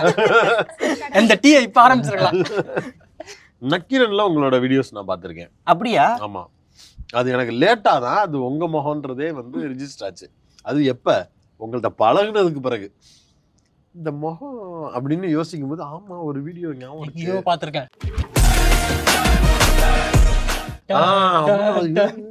அப்படின்னு நினைச்சிருக்கேன். ஒரு தடவை நம்ம தேவனையன் தோழர் ஒரு நிகழ்ச்சி வச்சிருந்தாரு, யுனிசெஃபோட நிகழ்வுன்னு நினைக்கிறேன். அதுக்கு நீங்க வந்திருந்தீங்களா? ஆமா. அது பேர் என்ன, படிமா இந்த குழந்தைகளுக்காக. நான் வந்திருந்தப்ப நீங்களும் அங்க இருந்திருந்தீங்க. ஆமா. லேட்டரா நான் ஏதோ ஒரு போட்டோ பார்க்கும்போது தான் இந்த ஆளுக்கு முன்னாடி தான் நம்ம உட்காந்துருக்கிறோம், பின்னாடி தான் உட்காந்துருக்கோம், இந்த ஆளுக்கிட்ட இப்ப நல்லா பேசிக்கிட்டு இருக்கோம், அன்னைக்கு நம்ம இந்த ஆளை யாருன்னு கூட பார்க்கலையே அப்படின்னு நினைச்சேன். உங்களை அறிமுகமாறதுக்கு முன்னாடியில இருந்தே. ஆமா, அப்பெல்லாம் யார் சும்மா இல்லை, எனக்கு முன்னாடி அசீஃபன் இருந்தாரு. ஆனா இவரு மாதிரி ஆகணும்பா அப்படின்னு நினைச்சிட்டு இருந்தேன். இப்ப யோசிக்கிறேன், ஐயோ தெரியாம உள்ள வந்துட்டோமா ஏங்க நல்லா தானங்க போய்கிட்டு இருக்கு. இல்ல சொல்றேன், ஏன்னா நமக்கு எப்படி சொல்றது, ஒரு அமைதியான வாழ்க்கையை தேர்வு செய்யலாமான்னு சில நேரங்கள்ல மைண்ட் ஸ்ட்ரைக் ஆகும்ல, அப்ப சொல்றேன். ஆமா யார் பாடம் நடு பயங்கர ஐயா நான் இப்பயும் பாடம் எடுத்துட்டு தான் இருக்கிறேன். மனநல மருத்துவமனையில பாடம் எடுக்கிறீங்க, அதை வேணா சொல்லுங்க. மெட்ராஸ் யூனிவர்சிட்டியில தமிழ் ஜேர்னலிசம் வந்து லெக்சரரா, ஒரு கெஸ்ட் லெக்சரரா தொடர்ந்து போய்கிட்டு இருக்கீங்க. ரெகுலரா போயிட்டு தான் இருக்கேன். Super super. அங்க விஜய் ஃபேன்ஸ் எல்லாம் இருக்காங்களா? விஜய் ஃபேன்ஸ் எல்லாம் நிறைய இருக்காங்க. எப்படி ஹேண்டில் பண்றீங்க? நேத்து நான் போன ஒரு டிஜே வைஷ்ணவ காலேஜுக்கு ஒரு லெக்சரரா உள்ள போயிருந்தேன். சமூக வலைதளம் இயங்குதலும் இயக்குதலும், அதுக்கு கை தூக்குனா தூக்குனாங்க, நின்று கை தூக்குறோம். உங்களுக்கு தெரியுமான்னு கேட்டதுக்கா? விஜய் ஃபேன் அப்ப கண்டிப்பா உங்களை தெரிஞ்சிருக்கு. அதாவது என்னை பத்தி சொல்றேன்னா, எனக்கு வந்து இந்த நடிக்கிறதுலாம் இன்ட்ரெஸ்ட்லாம் கிடையாது. இது வந்து ஒரு ஜாலியா அப்படியே காலேஜ் படிக்கும் போது கூத்துப்பட்டறையில நடிக்கிறது கத்துக்கிட்டு தமிழ்நாடு முழுவதும் எல்லா மாவட்டங்களுக்கும் போய் அங்க இருக்க பிரச்சனையை வந்து மக்கள்கிட்ட பேசி அன்னைக்கு நைட் அங்கேயே தெருக்கூத்து போடுவோம். அப்படி என் கூட படிச்ச எல்லாருமே போட்டு அப்படி நடிக்க வந்ததுதான். அது ஏதோ ஒரு விபத்துல நியூஸ் டிஎனுக்கு வந்தேன். இது செட்டையர் நடிகர் விதார்த், விஜய் சேதுபதி இவங்கெல்லாம் இவரோட பேட்ச்மேட், கொஞ்சம் மோஸ்ட் சீனியர். அவங்க பேட்சா? உண்மையை சொல்லுங்க, உங்க ஏஜ் என்ன? கேளுங்க 30. ஐயா 43. உங்களுக்கு தெரியலையா? டை தானே அது. நான் 43 தான். அவன் பொண்ணுக்கு நீட்டுக்கு படிக்குது. அவன் பொண்ணு இவன் பையன்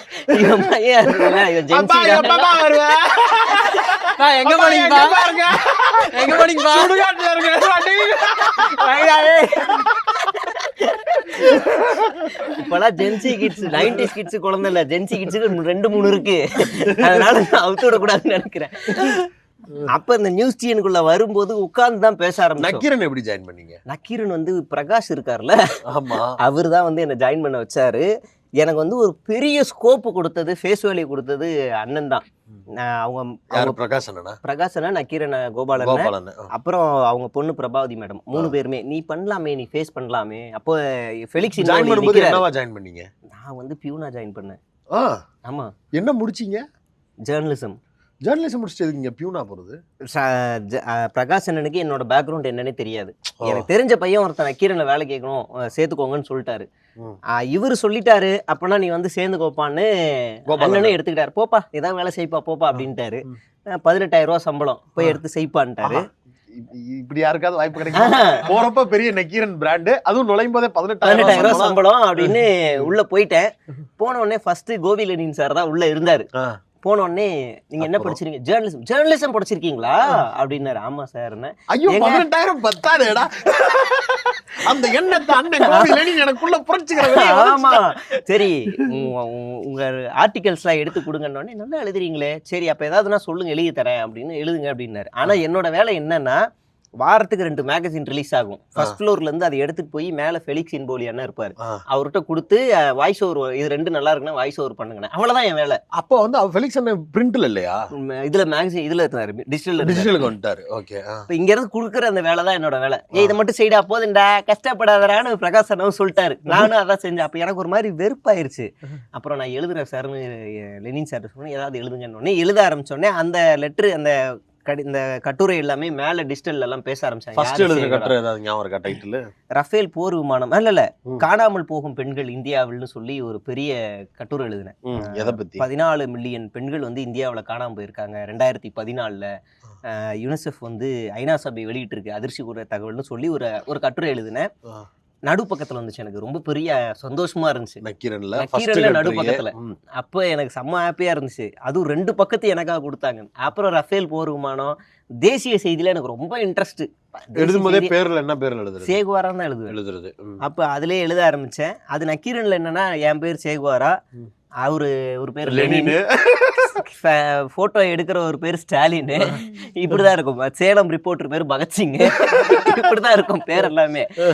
அப்புறம் 2 வருஷம் அப்புறம் நீ டிஜிட்டலுக்கு வந்து ஃபேஸ் கொடுனாங்க. நம்ம ஓனா மாதிரி இருப்போம். அப்ப அப்படியே கொடுனாங்க, திட்டினாங்க. அப்புறம் அப்படியே பேச ஆரம்பிச்சு பழகிட்டேன்.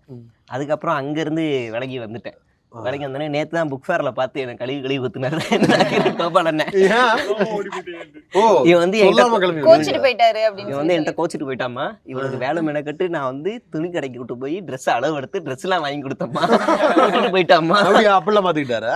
அவர் ரொம்ப செல்ல பையன். நான் உட்கார வச்சு கார்ல உட்கார வச்சு வா அப்படின்னு ஒரு புரசைவாக்கம் மதராஸ்ன்னு ஒரு கடை இருக்கும், அங்க போயிட்டு அளவு எடுத்து ட்ரெஸ் எல்லாம் வாங்கி கொடுத்தாரு. புது அந்த சட்டை இன்னைக்கு நான் யூஸ் பண்றேன். அவர் இயல்பாவே அப்படிப்பட்ட மனுஷன் தான். ரொம்ப தங்கமானவர். நீங்க வந்து எவ்வளவு பேசினாலும் பேசிக்கிட்டே இருப்பாரு. ஆமா, ஜாலியா. அதே மாதிரி ஒரு புதுசா வரக்கூடிய ஒரு பசங்க அவங்க ஏதாவது இன்னோவேட்டிவா கிரியேட்டிவா ஒர்க் பண்றாங்க அப்படின்னா அவங்கள வந்து எங்கேயாவது ஒரு இடத்துல பொது இடத்துல பார்த்தாருன்னா அதை அப்படியே ஓப்பன் அப் ஆகி பேசி அப்ரிஷியேட் பண்ணுவாரு. ஏ பின்னிட்டையா அப்படிம்பாரு. மைனரை பார்த்து மேடையில் நிற்கும் போது நம்ம மைனார் அப்படிம்பாரு. இந்த மெயின் ஸ்ட்ரீம் சேனல்ஸ்ல இருக்கிறவங்க எல்லாம் யூடியூப் ரூட்டஸ் மைனர் சேனல்ல வந்து மீடியாவுக்கென்று ஒரு எத்திக்ஸ் இப்படிலாம் உருட்டுவாங்கல்ல. என்ன எத்திக்ஸ் போடலாங்க, எத்திக்ஸ் நீ பண்றது பச்சா யோக்கியத்தனா. அந்த பையன் உட்காந்து அதெல்லாம் கேள்வி கேட்கறான். அவனை நீ எப்படி அப்படி சொல்லலாம்னு சொல்லிட்டு ஏன் மைனர் அது அப்படின்னு பேசுறது இருக்கு. அவர் அப்படி ஒரு ரொம்ப உரிமையா பார்த்துப்பாரு. என்ன ரொம்ப உரிமையா பார்த்துப்பாரு. அது நக்கீரனுக்கே ஒரு செல்ல பிள்ளையாவும் மாறிட்டேன்.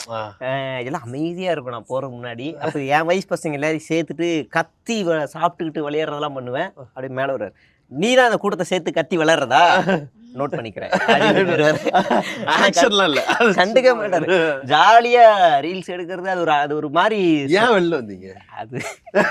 அது சொல்றதுக்கு இல்லைங்க, என்னோட தனிப்பட்ட பிரச்சனை. அது சில எல்லாத்தையும் மாத்தணும். பாஸ்ட் லைஃப்ல ஒரு பேட் எக்ஸ்பீரியன்ஸ் ஒன்று வந்துச்சு. அப்ப இருந்த இடம், வேலை, வீடு எல்லாத்தையுமே மாத்தணும். மேபி மேபி அத என்னமோ சுத்தி 90s கிட்ஸ்னாலே நீங்க வெக்கத்தை விட்டு சொல்லியா 90s கிட் அவ கூப்பிட்டு வச்சு வாடா நக்கீரனே சொன்னா அண்ணனே கூப்பிட்டாரு, வாடா என்னடா உனக்கு பிரச்சனை, நான் உனக்கு கல்யாணம் பண்ணி வைக்கிறேன்டா. கல்யாணமா கண்டே மேட்ரு அப்படிலாம் பாத்துக்கிட்டாரு. ஆனா நான் ரொம்ப வருத்தப்பட்டேன் அங்க இருந்து வெளியே வந்ததுக்கு அப்புறம். பெருனா தூள் படத்துல சொர்ணா காசல் காதல்ங்கிறது ஒரு செடியில பூத்தோம்.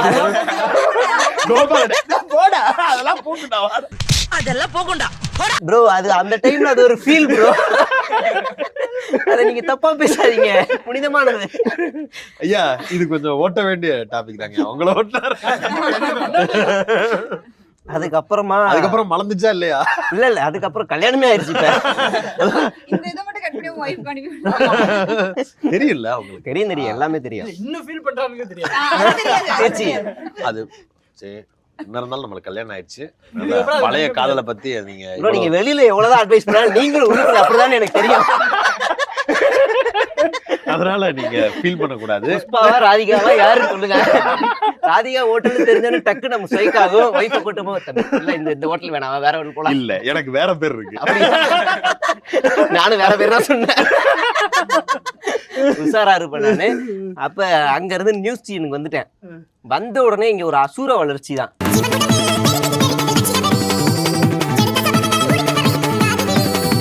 எம்ப்ளாயா சேர்ந்த 3 மாசத்துல கண்டென்ட் இன்சார்ஜ், 3 மாசத்துல டிஎல், அடுத்த 1 வருஷத்துல மேனேஜர், அப்புறம் ஜெனரல் மேனேஜர், அப்புறம் சேனல் ஹெட்.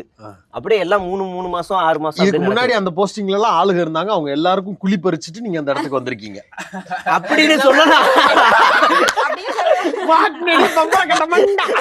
ஆனா அப்படி ஆனா அந்த சிச்சுவேஷன் நியாயமா ஒரு ஆளு கிடைக்க வேண்டியதுதான். இந்த மேனேஜ்மெண்ட் இப்படி பண்ணும்ல, நான் என்ன செய்வேன்னா போயிட்டு ப்ரோ சத்தியமா எனக்கும் இதுக்கும் சம்மந்தம் இல்லை, நான் இதை வேணான்னு கொடுத்துட்றேன், எனக்கு இது வேண்டாம். இல்ல ப்ரோ இது உங்களுக்கு இல்லை, அவங்க தான் என்ன ட்விஸ்ட் பண்றாங்கன்னு எனக்கு தெரியும்னு அப்படி அவங்களும் சொல்லுவாங்க. நீங்க வேணா வாங்கன்னு கையோட கூட்டு போய் உட்கார வச்சிருக்கீங்க பாருங்க, இவரே இருக்கட்டும் நான் இங்க இருந்து வேலை செஞ்சிடறேன்னு கூட்டு போய் உட்கார வச்சிருக்கேன். அப்புறம் மறுபடியும் நீங்க 2 பேரும் கண்டென்ட் செஞ்சாச்சு போங்கன்றுவாங்க அப்படி சொல்லிடுறது. அப்புறம் அது மேனேஜ் பண்றது, அப்புறம் அவர் வேலை, அப்புறம் அவங்களே கிளம்பிடுவாங்க. ஆமா அப்புறம் அவங்க போயிருவாங்க. அப்படியே வந்துட்டு மேனேஜ் பண்ணது. இந்த செட்டையர் ஷோலாம் இதுக்கு முன்னாடி நிறைய பேர் நடிச்சிருக்காங்க. உள்ள கோபின்னு ஒருத்தர், மணி. கோபினா யாரு? கோபி சுதாகரா?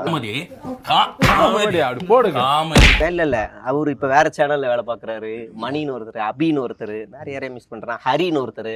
இவங்க எல்லாரும் போயிட்டாங்க. இவங்க எல்லாம் போனதுக்கு அப்புறமா இவங்க ஒருத்தரா உள்ள வந்து சேர்ந்தவங்க. ஆக்சுவலா நீங்க ஆரம்பிக்கும் போது நியூஸ் டிஎன்ல செட்டையர் ஆரம்பிக்கும் போது இவங்க யாருமே இல்ல. ஓ உங்க இது பண்ணி அது அவங்க எல்லாரும் கிளம்பி போய் நீங்க மட்டும் சும்மா உட்கார்ந்து இருக்கீங்க. ஸ்டாப் பண்ணிட்டோம். ஸ்டாப் பண்ணிட்டு நீங்க என்ன பண்ணிட்டு இருக்கீங்க? நான் வாய்ஸ் ஓவர் கொடுத்துட்டு இருந்தேன். நான் வாய்ஸ் ஓவர் கொடுத்தேன், புரட்சி தலைவர் எடப்பாடி அவர்கள் அப்படின்னு. எடப்பாடி சொல்ல வாய்ப்பு இல்லையா அந்த இல்ல அப்ப யாரு என் வாயில இருந்து ஓபிஎஸ்க்கு வாழ்கன்னு என் வாயில இருந்து ஒரு வாய்ஸ் ஓவர் கூட அந்த சேனல்ல அப்ப எடப்பாடி நீங்க பேசணும் ஃபர்ஸ்ட் ஓட்டு போட்டதுக்கு என்ன கலாய்க்கிறாங்க வந்து ஃபுல் ப்ரூஃபோட எடுத்து காட்டுவேன். அந்த சேனல்ல யாருக்குமே என் வாயில இருந்து வாழ்கனே வந்திருக்காது. அப்புறம் என்ன வந்துச்சு? எல்லாரையுமே காலி பண்ணி வாய்ஸ் ஓவர் போட்டு அப்படியே ஓடிக்கிட்டே தான் இருப்பேன். இவர் வேலைக்கு சேர்ந்த புதுசுல இது யார் சேனல் தெரியாதான். அப்ப ஃபர்ஸ்ட் ஒரு ஸ்கிரிப்ட் எழுதிட்டு போய் கொடுத்துருக்காரு. யாரை பத்தி எழுதி போய் கொடுத்தாரு மட்டும் கேளுங்க. ஐயா அப்ப வந்து இது ஏடிஎம்கேவோட ஐடி விங்கா இருந்துச்சு நியூஸ் டிஎன். பெரிய செட்டப்ல பயங்கரமா இருந்துச்சு. ஒரு 100 பேர் வேலை செஞ்சுட்டு இருந்தாங்க. நான் ஏடிஎம் கிளின்னு கிழிச்சு ஒரு ஆர்டிகல் எழுதிட்டு போய் கொடுத்துட்டேன். என்னங்க இந்த எம்பி தமிழ்நாட்டுல போய் தமிழ்நாட்டு மானத்தை வாங்குறதுக்காக டெல்லியில போய் பேசுறாரு, இதை போடுறாங்க. எது இந்த காஷ்மீர் அந்த பாட்டுக்கு அது அந்த மேட்டர் இல்லையா? அது வந்து தமிழ்நாடு உரிமை சார்ந்த ஒரு பிரச்சனை. இங்க இருந்து ஒரு எம்பி தான் அங்க இருந்தாரு அதிமுகவுல இருந்து. சரிங்களா? நான் வந்து ஒரு ஆர்டிகல் எழுதிட்டேன். தேனியின் தோனி தம்பி அப்படியெல்லாம் பேசக்கூடாது. நான் ஸ்ட்ரைக் ஆயிருச்சு. ஓகே அப்படின்னு அப்புறம் என்ன ஆச்சுன்னா ஏடிஎம்கே கிளாஷ். அவர் வீட்லயே அவரை திட்ட வேணாம்னு எவனும் சொல்ல மாட்டாங்க. இவங்க ஏன் சொல்றாங்க? அப்பதான் உங்களுக்கு டவுட். ஆனா அப்ப வந்து ஏடிஎம்கே கிளாஷ் ஆயிருச்சு. கிளாஷ் ஆனதுக்கு அப்புறமா தான் இந்த சேனல் வந்து பார்ட்டி ஓரியன்டாவே இல்லை, ஒரு பிசினஸ் மேன் ஓரியன்டா தனியா வந்துருச்சு. எனக்கு தெரிஞ்சு நாங்க எல்லாரும் இங்க உட்காந்துருக்கிறது காரணம் 2 பேர். ஒன்னு திலகா, இன்னொன்னு ஸ்ரீராம் சார். அவங்களுக்கு எப்போனாலும் நன்றி சொல்லுவோம், நன்றி கடமையோட இருப்போம். ஏன்னா திலகா வந்து தீக்கா ஐடியாலஜி. சூப்பர். அவங்க வந்து பேசும்போது சில கரெக்ஷன் சிரமப்பட்டு அந்த டீம்ல இருந்திருப்பாங்க. ஆமா ஆமா. ஆக்சுவலா அந்த நியூஸ் டிஎன் டீம் தான் சிஎம் ஆஃப் தமிழ்நாடு ட்விட்டர் பேஜை கிரியேட் பண்ணதே. எந்த சிஎம் ஆஃப் தமிழ்நாடு? இப்ப இருக்க சிஎம் ஆஃப் தமிழ்நாடுன்னு ஒரு பேஜ் இருக்குல்ல, அதுக்கு முன்னாடி எடப்பாடி கிட்ட இருக்கும். ஆட்சி மாறும் போது அட்மின் மாறும்ல, அப்ப அதை கிரியேட் பண்ணது நியூஸ் டிஎன் டீம் தான். அஃபீஷியலா ஏடிஎம்கேக்கு ஒர்க் பண்ண டீம். நான் இல்ல அப்போ ஒரு 64 எம்எல்ஏ மினிஸ்டர்ஸ் எல்லாம் சேர்த்து அந்த ஐடியாலுக்கு மேனேஜ் பண்ணிட்டு இருந்த டீம் அது. மொத்தமாவே புதுசா ட்விட்டர் அக்கௌண்ட் ஓபன் பண்ணது அங்கதான். அங்கதான் அப்பெல்லாம் கிரியேட் பண்ணி லாஸ்டா 2021ல தான் நான் ஜாயினே பண்றேன். அப்புறம் திலகாவும் ஸ்ரீராம் சாரும் தனியா சேனல் வந்ததுக்கு அப்புறம் இனிமே நீங்க யார வேணாலும் அடிங்க, என்ன வேணாலும் பண்ணுங்கன்னா அப்படி ஓடும் போது ரொம்ப சுதந்திரமா இருந்துச்சு. அப்பதான் பீக்ல உனக்கு யாரா அவங்க எல்லாரையும் அடிக்கிறாங்க அப்படின்னு ஒரு சுதந்திரம். அப்ப எனக்கு ஒரு டவுட் இருந்துச்சுங்க, என்ன ஓபிஎஸ் மட்டும் அடிக்க மாட்டாங்க? அத நான் இந்திராட்ட பேசும்போது அவர் அடிச்சா யாரையா பாக்குறதுன்னு அப்படி நினைச்சு பேலன்ஸ் பண்ணி. ஐயா நிறைய பேர் அடிக்கவே மாட்டோம். நான் சில திருமாவளவன்ல தொடவே மாட்டேன். நான் இப்பயும் தொட போறது இல்ல, தேவையே இல்லையே, தொடவே மாட்டேன். 2வது திமுக விமர்சனம் பண்ண சொல்லி சில நேரங்கள்ல சொல்லுவாங்க, ஏதோ கீழே இருக்கவங்க பண்ண பண்றாங்க சில அட்டூழியங்களை நாங்க பண்ணிடுவோம். வலுக்கட்டாயமா மேல இருக்கவங்கள பண்ணு விக்கு அப்படி இப்படின்னு சொல்லும் போது நிறுத்திடுவேன். இல்லை பண்ண முடியாது அப்படின்ற ஸ்ட்ரிக்டா சொல்லிடுவேன். அவன் இன்னொன்னு ஸ்ரீராம் சார் கண்ட்ரோல்ல அந்த சேனல் இருக்கிற வரைக்கும் கண்டென்ட்ல கை வச்சதே கிடையாது. போடுப்போம் அவரு கேட்டது ஒண்ணு, என்ஐஏ, ஜட்ஜு, கவர்னர், அப்புறம் ஜனாதிபதி, இந்த 4 பேர் மட்டும் தொடாதப்பா. அப்பர் மிடில் லோயர், இந்த 4 பேர் மட்டும் தொடாத, நீ யாரை வேணாலும் பண்ணிக்கோ அப்படின்னு ஓப்பனா அடிச்சிட்டாரு. அவரு ஒரு சாதாரண பிசினஸ் மேன். அவர் பொலிட்டிக்கலா அவருக்கு எதுவுமே தெரியும், ஐடியா இந்த சைடே இல்ல அவரு. அதனால நாங்களும் இறங்கி அடிக்க ஆரம்பிச்சிட்டோம். அதிகார வர்க்கத்தை தொட்டுக்கிற வேண்டாம்.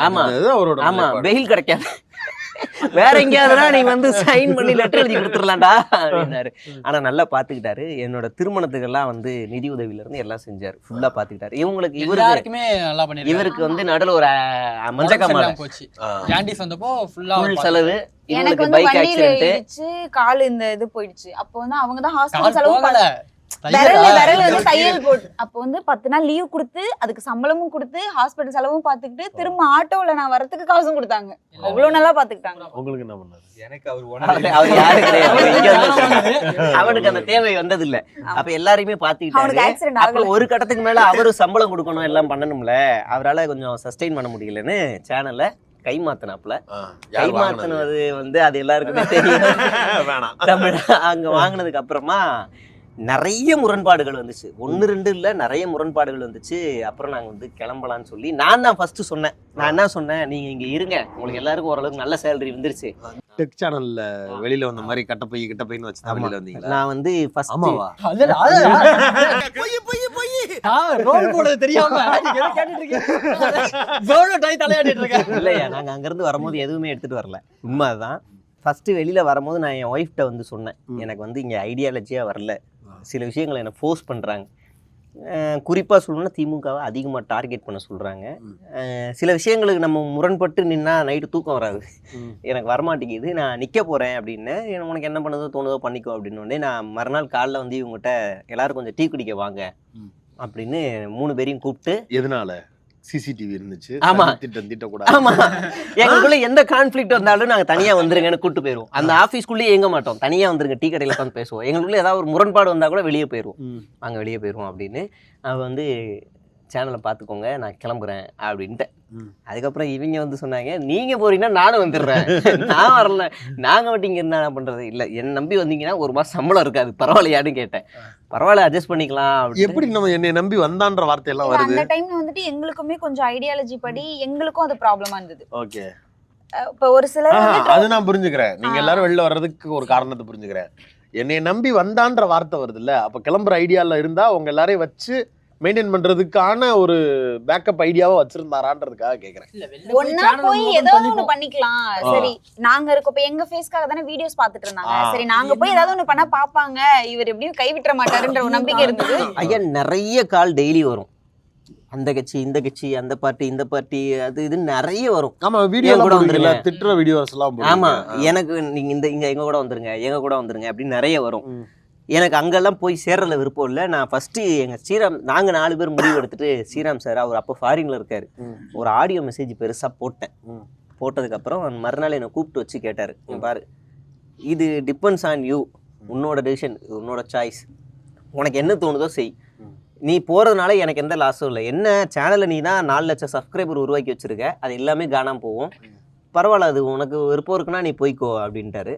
அது ஒண்ணு எனக்கு அவர் கைமாத்தி விட்டார்ல சேனல்ல. ஆமா ஆமா, அப்புறம் எதுக்கு அவர்கிட்ட இருந்தாலும் அவர்கிட்ட சொல்லணும்ல. இல்ல அது ஓகே, அவர் ஏன் உங்களை அங்க இருக்கணும்னு சொல்ல போறாருன்னு கேக்குறேன். அவர் வந்து வாக்குறுதி, அவர் அந்த வாக்குறுதி அங்க கொடுத்தாரு, இந்த பசங்க இருப்பாங்க அப்படின்னு. எங்கள்கிட்ட வாக்குறுதி கொடுத்தது என்னன்னா, நீங்க உன் கண்டென்ட்ல கையே வைக்க மாட்டேன்னாங்க.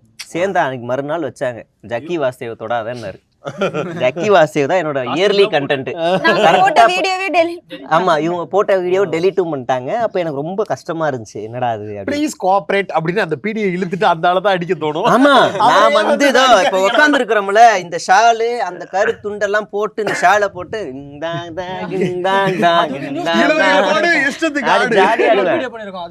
செம்ம ஹிட் அந்த வீடியோ.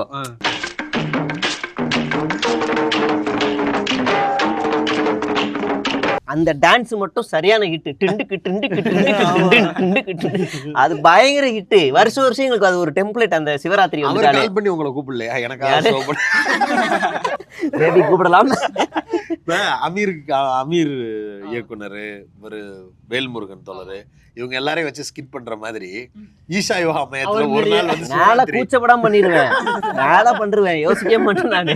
ஐயா பேமெண்ட்டை போடுங்க, வந்து பண்ணிட்டு போயிட்டே இருக்கேன். ஆனா கண்டென்ட்ல தலையிடாது. ஆமா, தலையிடுறதா தலையவே எடுத்துருவேன். எது வேணாலும் பண்ணுவோம், ஆனா கேட்கக்கூடாது. அப்ப அந்த மாதிரிலாம் போயிட்டு வந்துகிட்டு ஓடிக்கிட்டு இருக்கும்போது வெளியில போயிடலான்னு முடிவு பண்ணிட்டேன். வெளியில வந்ததுக்கு அப்புறம் பிளாங்கு, அவசரப்பட்டமோ, கல்யாணத்துக்கு லோனை வேற 5 லட்சம், நான் ஒரு 5 லட்சம், ஒய்ஃப் வேற 5 லட்சம் வாங்கியிருக்கோம்.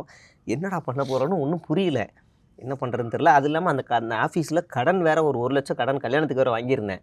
அதை வச்சுட்டு வெளியில் போன்ட்டாங்க. எங்கள் அம்மாவுக்கு ஃபோன் பண்ணால், எங்கள் அம்மா வந்து ஒரு செயின் வச்சுருக்கேன், அடகு வச்சு தரேன் அப்படின்ட்டு அவசர அவசரமாக கவர்மெண்ட்டோட அடகு அந்த கடை வந்துமோ இருக்காமே, அதில் போய் வச்சு டக்குன்னு கூட்டுறவில் வச்சு கொடுத்தாங்க. உடனே வச்சுட்டு சீக்கிரம் ஓடி போய் ஜிபே பண்ணி கையோடு எடுத்து கொடுத்துட்டு வந்துட்டேன். நான் எடுத்து கொடுத்துட்டு ஸ்க்ரீன்ஷாட்டெல்லாம் எடுத்து அவங்களுக்கு காமிச்சிட்டு ஆளை விடுங்க அப்படின்ட்டு வெளியே வந்துட்டேன் நான். அப்புறம் இவங்களுக்கு வேற கடன் இருந்துச்சு, வாங்கியிருந்தாங்க. அப்ப என்னன்னா, நான் சேர்த்து அடவு வச்சு கொடுன்னு சொல்லி, இவங்களுக்கும் கடன் இருக்கு, நான் இவங்களையும் மீட்டு கூட்டு வரணும், இவங்களுக்கும் கடன் இருக்கு, சேர்த்து கொடுத்து சேர்த்து வச்சுதான் நான் அங்க இருந்து மீட்டு கூட்டி அந்த மாதிரி ஒரு ஐடியானா, இவ்வளவு வருஷம் ஒன்னாவே பயணிச்சிட்டோம், நமக்கான ஒரு ஆடியன்ஸ் செட் ஆயிட்டாங்க. இப்போ இவர் வெளில போறாருன்னா அது அப்படியே டீம் உடையுமே அப்படிங்கிற அந்த ஒரு இதுதான், அது உடைய வேண்டாம். உங்களுக்கு வந்து கால் பண்ணி எங்களுக்காக ஷோ பண்ணுங்க அப்படின்னு கேட்குறவங்க இருந்திருக்காங்கல்ல, அதில் நீங்கள் இவெல்லாம் நம்ம எதிர்பார்க்கவே இல்லை, இவனுக்கு போய் நம்மளை கேட்டுட்டாங்களே அப்படின்னு நினச்சது யாருக்காவது இருக்கா? இவங்க எங்களை கூப்பிட்டுட்டாங்களேன்னு நினைச்சு கொஞ்ச நேரம் அமைதியா இருமா, வீடியோ போட முடிக்கிற வரைக்கும். என்ன சொல்றீங்க?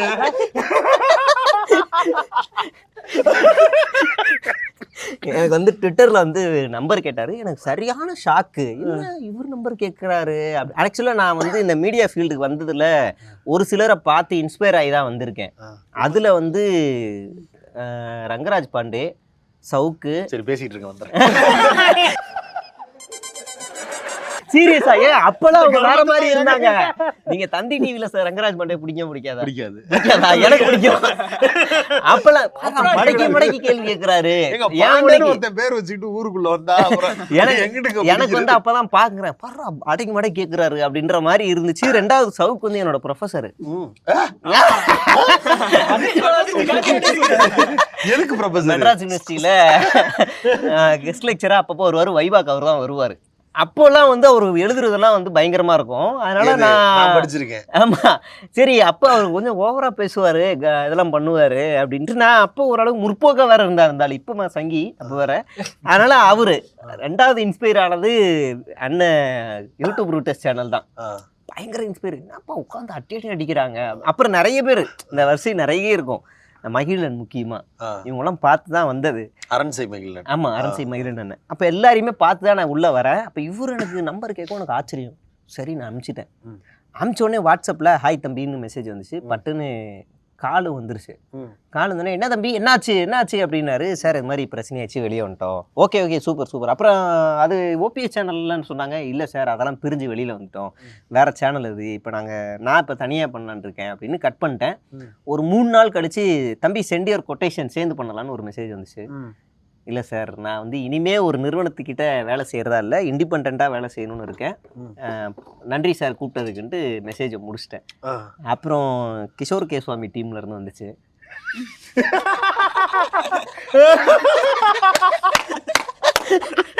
நினைச்சு பாக்குறேன்.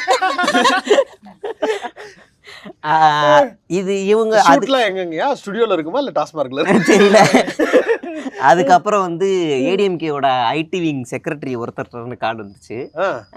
அவரு வந்து நீ உனக்கு என்னெல்லாம் வேணும் அவங்களுக்கு ஐடி விங் இல்லைங்க, அவங்க வேற ஒரு சேனல் வச்சிருக்காங்க. ஆமா, அவர் வந்து டீ காஃபி பிஸ்கட். நீங்க ராஜ்சத்தியன் அவர் சொல்றீங்களா? இல்ல அது இவருங்கயா சிங்கையா? சிங்கை. நான் சிங்கை தான் சொல்றேன். ஆமா, அவங்க தனி சேனல் வச்சிருக்காங்க. நான் உனக்கு எல்லாமே செட் பண்ணி கொடுத்துட்றேன், நீ வந்துரு அப்படின்னு சொன்னாரு. இல்லைண்ணே எனக்கு விருப்பம் இல்லை அப்படின்ட்டு நான் அங்கேயும் அவங்களும் சொல்லிட்டாங்க. அப்புறம் மறுபடியும் இன்னொரு ஏடிஎம்கே ஸ்போக் பர்சன் ஒருத்தர் வந்து பேசினார். எல்லாமே ஆக்சுவலாக அவங்க டிமாண்டை நான் ஏற்றுக்கிட்டேன்னா செட்டில்டுண்ணா, லைஃப் செட்டில்ண்ணா. காரு, வீடு, தனி ஆஃபீஸு எல்லாமே. நீங்கள் இப்போ பார்த்தீங்கல்ல பஞ்சபரதேசி மாதிரி 2 சிஸ்டமு, அதெல்லாம் இல்லை. நான் 10 பேருக்கு நான் ராஜா அப்படிலாம் இருந்துச்சு. ஆனால் எனக்கு ஒரு சிக்கல், எடப்பாடி வாழ்க்கை அதுதான் எனக்கு வரல. அதுல தான் எனக்கு முரண், அதுதான் சிக்கல்னு சொல்லிட்டு அடுத்து அது வேணான்னு அந்த எலெக்ஷனுக்கு மட்டுமாவது ஒர்க் பண்ணி கொடுக்கணும்ன்றது 2026க்கு மட்டும். அப்புறம் மெயினா ஒன்று வந்துச்சு. இந்த எலெக்ஷனுக்கு தான், இந்த எலெக்ஷனுக்கு தான். இப்போதானே வந்தோம், 1 வருஷம் தானே ஆகுது. இல்ல 1 வருஷம் முன்னாடியே யோசிக்கிறாங்களான்னு யோசிச்சேன். ஆமா, இல்ல நான் வந்து மே மாசம் வெளியில வரேன். இந்த டாக் எல்லாமே ஜூன்ல நடக்குது. ஜூன் மாசம் அந்த 1 மாசத்துல எல்லாமே நடக்குது. வாய்ஸ் ஆஃப் காமன்ல இருந்து வந்துச்சு, உங்களுக்கு தனி யூனிட்டே வச்சு தரோம், நீ வா அப்படின்னாங்க. சரி வருவேன், என்ன பண்றது உனக்கு, நீ வா. வெளியில வர. ஆக்சுவலா எனக்கு இவங்க எல்லாருமே ஒரே தராசுல தான் தெரிஞ்சாங்க. இவங்களும் ஒண்ணுதான் அப்படின்னு இல்லைங்க. ஆனா இந்த வாய்ப்புகளை விட வாய்ஸ் ஆஃப் காமனுடைய சலுகை வந்து பெருசு. அதெல்லாம் வாயில வடை சுடுவாங்க. ஆமா பெருசு. ஆனா போய் தேய்ப்பட்டு வந்தவங்க எல்லாம் நிறைய பேர் இருக்காங்க. நீங்க லைல மாட்டியோ சீனியரா இருக்கக்கூடிய ஆட்கள் வரக்க யாருங்க சொல்றீங்க, யாரு சொல்றீங்க? ராஜ்மோகனே கதறிக்கிட்டு இருக்கிறான், தெரியும், கேள்விப்பட்டேன். மாச சம்பளத்துக்கு உள்ள உட்காந்து ராஜ்மோகன் ரிப்போர்ட்ஸ் சேனல் நடத்தினப்ப அது $3000 $4000 வருமானம் வந்துச்சு மாசத்துக்கு. வீட்டுக்கு இஎம்ஐ அது இதுன்னு ஏதாவது 1-2 போய் இல்ல வெளியில போய் 4 ப்ரோக்ராம் பண்ணிட்டு 50,000 $20,000 $30,000 பேமெண்ட்டுக்கு ஏத்த மாதிரி ஸ்டாலின் வாழ்க, ஓபிஎஸ் வாழ்க, தங்கமகன் வாழ்கன்னு பேசிட்டு வந்துட்டு இருப்பாப்ல. இப்ப உள்ள எடுத்து போட்டாங்க, அன்அபிஷியல் அறிவிக்கப்படாத ஆங்கர் ஆக்கிட்டாங்க. அதுக்கு பேமெண்ட்டும் கிடையாது, ஒண்ணும் கிடையாது. மாச சம்பளம் வாய்ஸ் ஆஃப் காமன்ல இருந்து. மதுரையிலே கடல் இல்லை என்று யார் சொன்னது, இதோ இருக்கிறது. இந்த டைலாக் எல்லா இடத்துலயும் வந்து தொலைது. எதுக்குமே போறது இல்ல. விகடன் மாதிரி ஏதாவது ஒரு நிறுவனத்துல போய் நியூஸ் கேம்பெயின் பண்ணாரு, மெயின் உட்ஸ் கலாட்டா அந்த மாதிரி எதுக்காவது ஒண்ணு பண்ணுவார்ல, அப்படி எதுக்குமே இப்ப கூப்பிடுறது இல்ல. கட்சியில இருக்கிறதுனால பேமெண்ட் போச்சு, எல்லாம் போச்சு. இப்ப உட்காந்து புலம்பிக்கிட்டு இருக்கிறாரு. அவர் பாவம், அவருடைய இயலாமைன்னு ஒண்ணு இருக்குல்ல, கட்சியில பொறுப்புன்னு ஒண்ணு கொடுத்தாங்க. அந்த பொறுப்புக்கு ஏதாவது பேசுறதுக்கு கண்டென்ட் கொடுக்கணும்ல. இப்போ உங்களை இழுத்து போட்டாலும் அதான பிரச்சனை. ஆமா, அதுவும் வேணான்ட்டேன். வேணாம் இல்லங்க எனக்கு விருப்பம் இல்ல. நியூஸ் டிஎன்ல நீங்க இருக்கும்போது விஜய செஞ்சிருக்கீங்கல்ல. விஜய செஞ்சதுல 2 பேர் தான், ஒன்னு நானு இன்னொன்னு நீங்க. என்ன நீங்க போட்டிய விஜய் மாநாடு வந்து தொடங்குறதுக்கு முன்னாடி இருந்தே விஜய் ட்ரோல் பண்ணவன் நானு. சத்தியமா இது உண்மை. ப்ரூஃபோட, அதாவது 132 வீடியோ விஜய் மட்டுமே ட்ரோல் பண்ணிருக்கேன். அவ பார்த்து வெக்கமே இல்லாம எப்படி கூப்பிட்டாங்க. எனக்கும் பேசுறாங்க.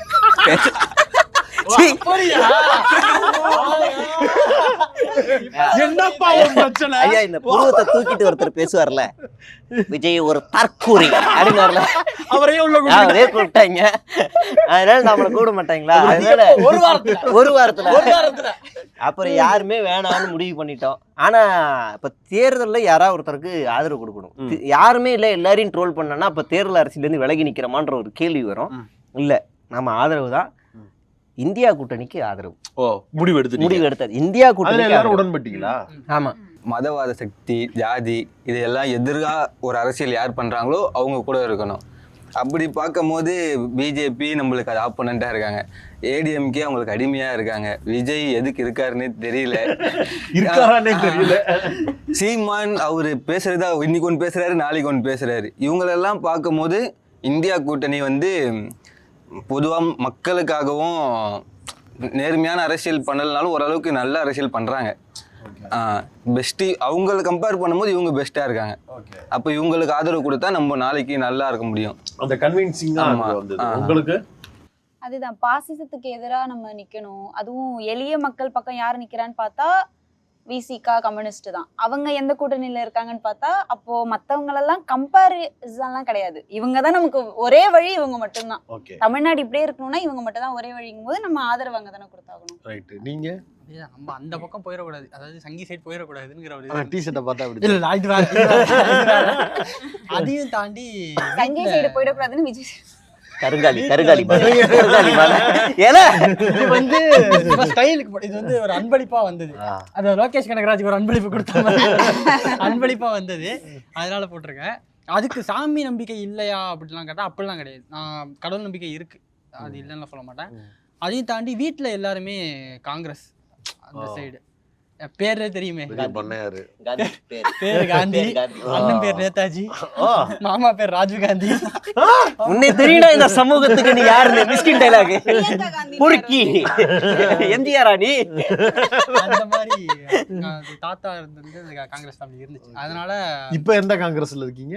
இப்ப யாருமே எதுலயுமே இல்ல. வீட்டுல இந்த காங்கிரஸே 2-3 பேசுறீங்க. பிரவீன் காந்தி டீம்ல இருக்கீங்களா இல்ல எந்த டீம்ல? கார்த்திக் சிதம்பரம் டீம்ல, செல்வம் பெருந்தகை டீம்ல இருக்கீங்க. கோஸ்டிகா பஞ்சம் நிறைய இருக்கீங்களே ப்ரோ. காங்கிரஸ்ல இருக்காரு. என் வாழ்க்கையிலேயே வாசனாரா தவிர அடுத்த ஒரு ஆளை உட்காந்து பாக்குறேன். அந்த கட்சியில இருக்கிற 2வது ஆள் இல்லவே இல்லை, எந்த கட்சியும் கிடையாது. அதனால சரி ஓகே, இங்க போகும்போது அங்க இருக்கக்கூடாதுங்கிற ஒரு முடிவு எடுத்தாச்சு. சரி வேற எங்க போலாம் அப்படிங்கும் போது இங்க கரெக்டா இருக்கும்.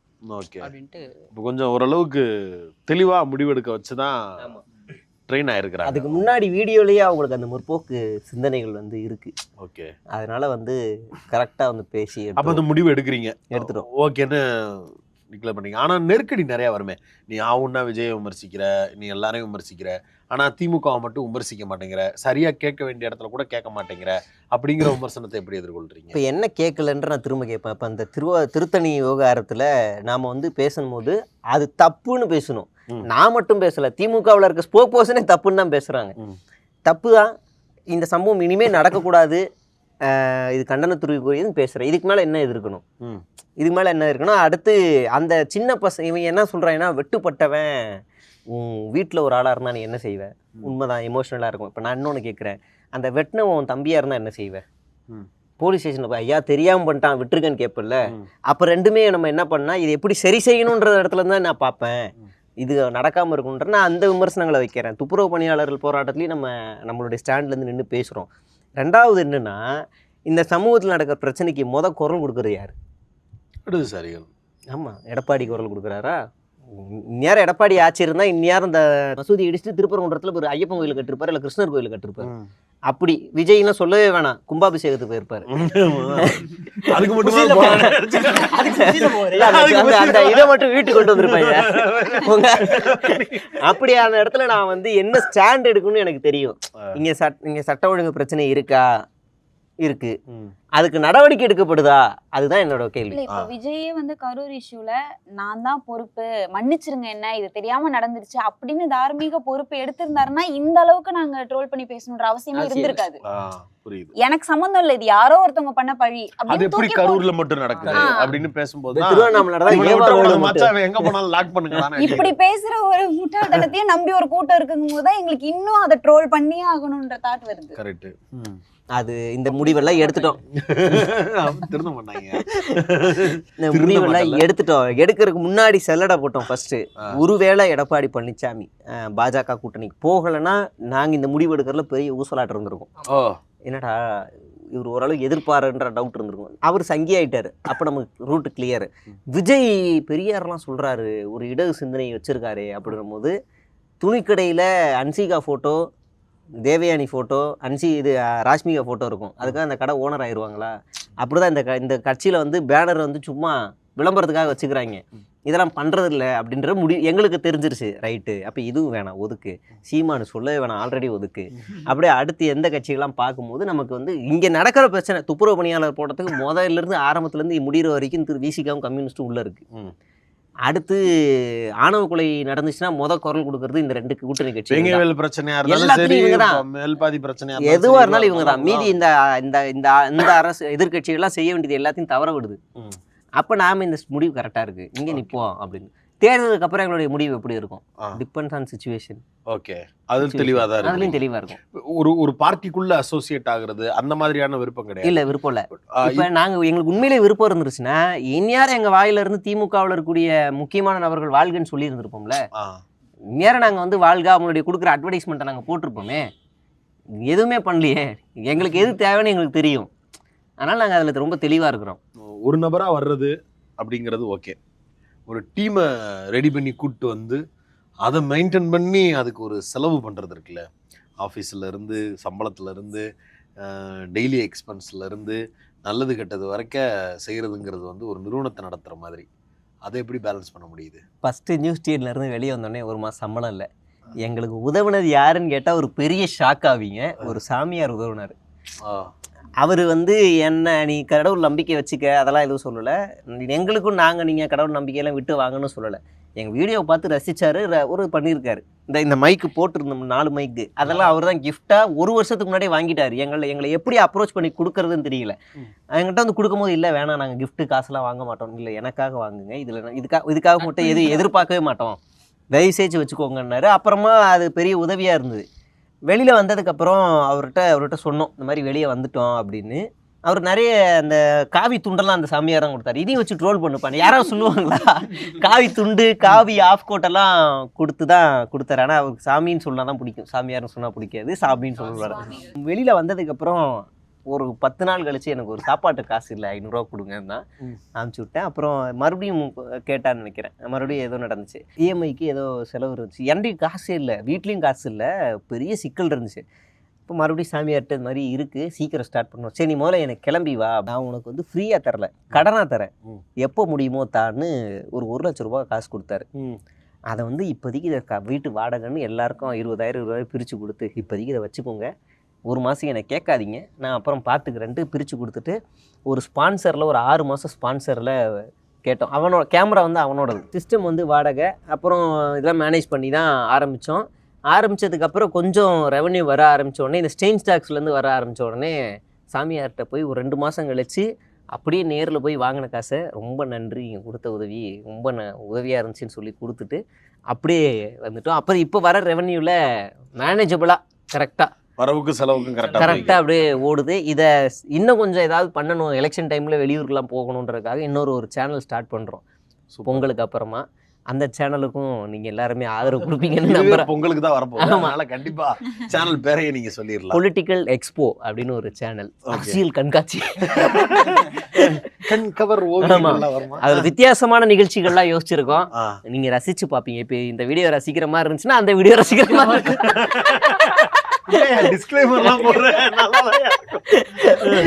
அப்ப அதனால அப்படியே மேனேஜ் பண்ணி ஓட்டிடலான்னு இருக்கோம். இந்த டீமா ஃபார்ம் ஆனதுக்கு பிறகுல இருந்து புதுசா நீங்களா ஓபன் பண்ணதுக்கு பிறகு எந்தெந்த இடங்கள்ல இருந்துலாம் அழைப்பு வந்து வாழ்த்துக்கள் வருது, வசைகள் வருது? வாழ்த்துக்கள் வந்து நிறைய போலீஸ் டிபார்ட்மெண்ட்ல வீடியோ நிறைய ஷேர் ஆயிருக்கு.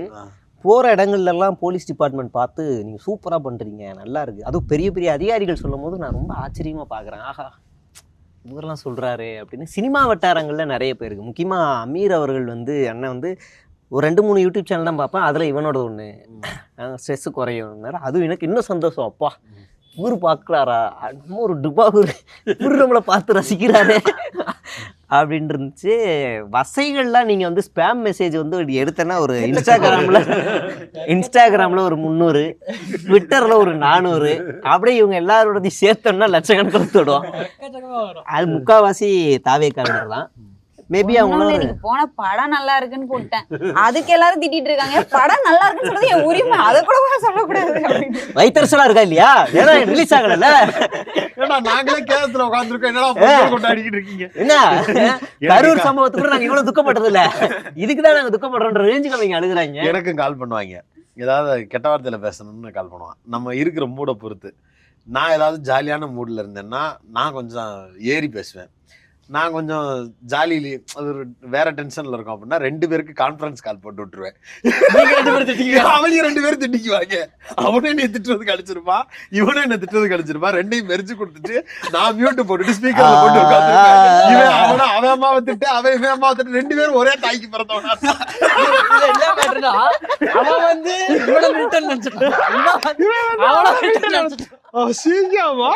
இது மாதிரி லட்சக்கணக்கான இந்த நியூஸ் டீம்ல இருக்கும்போது நம்பர் அட்வர்டைஸ்மெண்ட் கொடுத்துற போன் வந்துகிட்டே இருக்கும், வைக்கிற செகண்டுக்கு வரும். ஆமா, ஒன்னு அட்டன் பண்ணுவேன், அடிங்கம்மா நாடு சேம் டு யூ.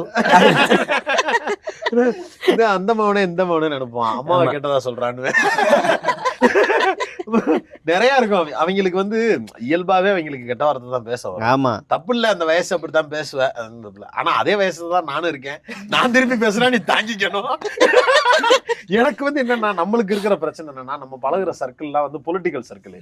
நம்ம என்னைக்காவது பயல்களை, நம்ம ஸ்கூல் பசங்களை, நம்ம சின்ன பிள்ளைல இருந்தவங்களை பார்க்கும்போது தான் இப்படி ஃப்ரெண்ட்லியா கெட்ட வார்த்தை பேசிக்கிட்டு ஜாலியா இருக்க முடியும்.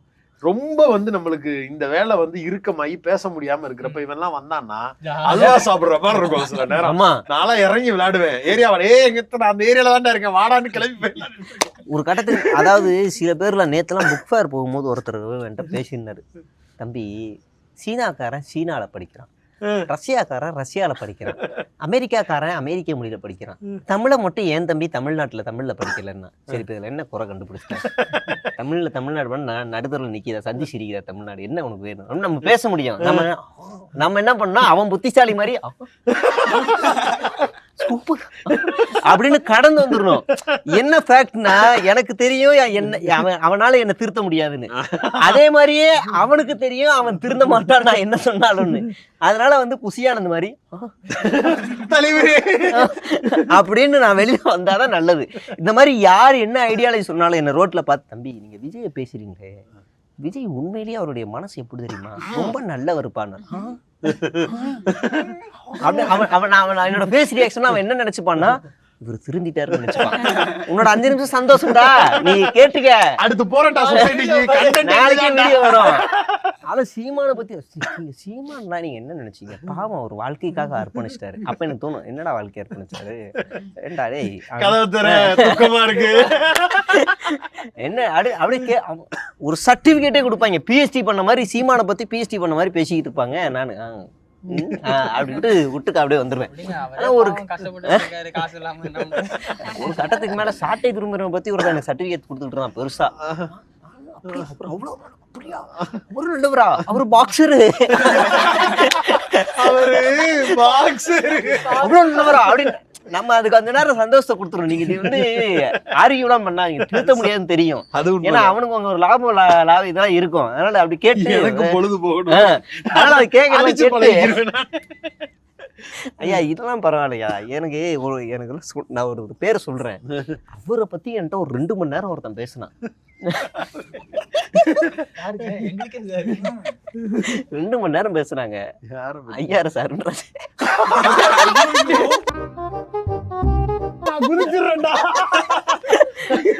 யாரு தெரியுமா? அவரோட இன்ஸ்பிரேஷனுங்க நானு.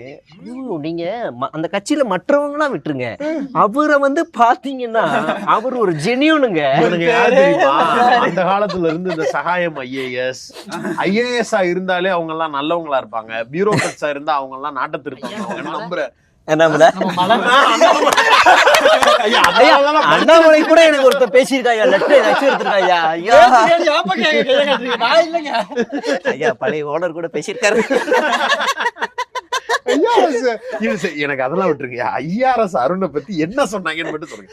2 மணி நேரம் பேசியிருக்கான், ஒரு பாயிண்ட் மட்டும் சொல்லுங்க. இந்த பூத அவர் எத்தனை பேர் வீட்டுல ரைடு நடத்தியிருக்காரு தெரியுமா? அவரெல்லாம் பயப்படவே மாட்டாருங்க. அவருக்கு இப்பவுமே ஸ்ட்ரெயிட் ஃபார்வர்ட்ல பேசுவாருங்க. கூட்டத்துல நடந்தா கூட பேசுவாருங்கன்னு பேசிட்டே இருக்காங்க. நீ யார், எங்க வேலை செய்யற? வாய்ஸ் ஆஃப் காமன்ல இருக்கு. 25,000 சம்பளத்துக்கு ஏத்த மாதிரி பேசுறாங்க. ஒண்ணுமே இல்லடா, நீ வாடா, நாளைக்கு நாயனார் நாகேந்திரன் வார் ரூம்ல சேர்த்து விடுறேன். 3வது நாள் நீ நாயனார் நாகேந்திரன் மாதிரி ஒரு மனுஷனை பார்த்ததே இல்லைன்னுடா. எப்படி கள்ளசாராயம் காய்ச்சணும், எப்படி கோயில் நிலத்தை அபகரிக்கணும், எப்படி 4 கோடியை வந்து சிக்க வைக்கணும், ஈக்யூல டிக்கெட் சொந்த பேர்ல போட்டு கோட்டுக்கு பணம் கொடுக்கணும், மண்ட மேல இருக்க கொண்டே அந்த மாதிரி. நான் வந்து யார் என் முன்னாடி வந்து பேசினாலும் நான் இந்த ரியாக்ஷன் கொடுத்து அவங்களுக்கு ஒரு 5 நிமிஷம் சந்தோஷத்தை கொடுத்துருவேன்.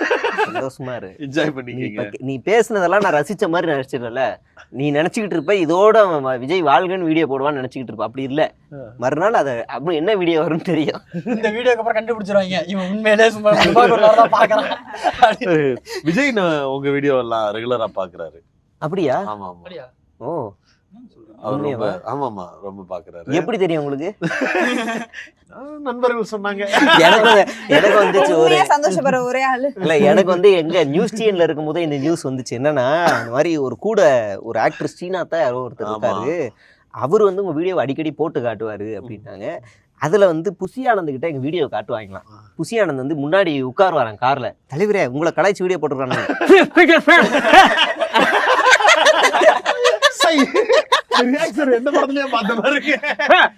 அப்புறம் ஒரு இடத்துல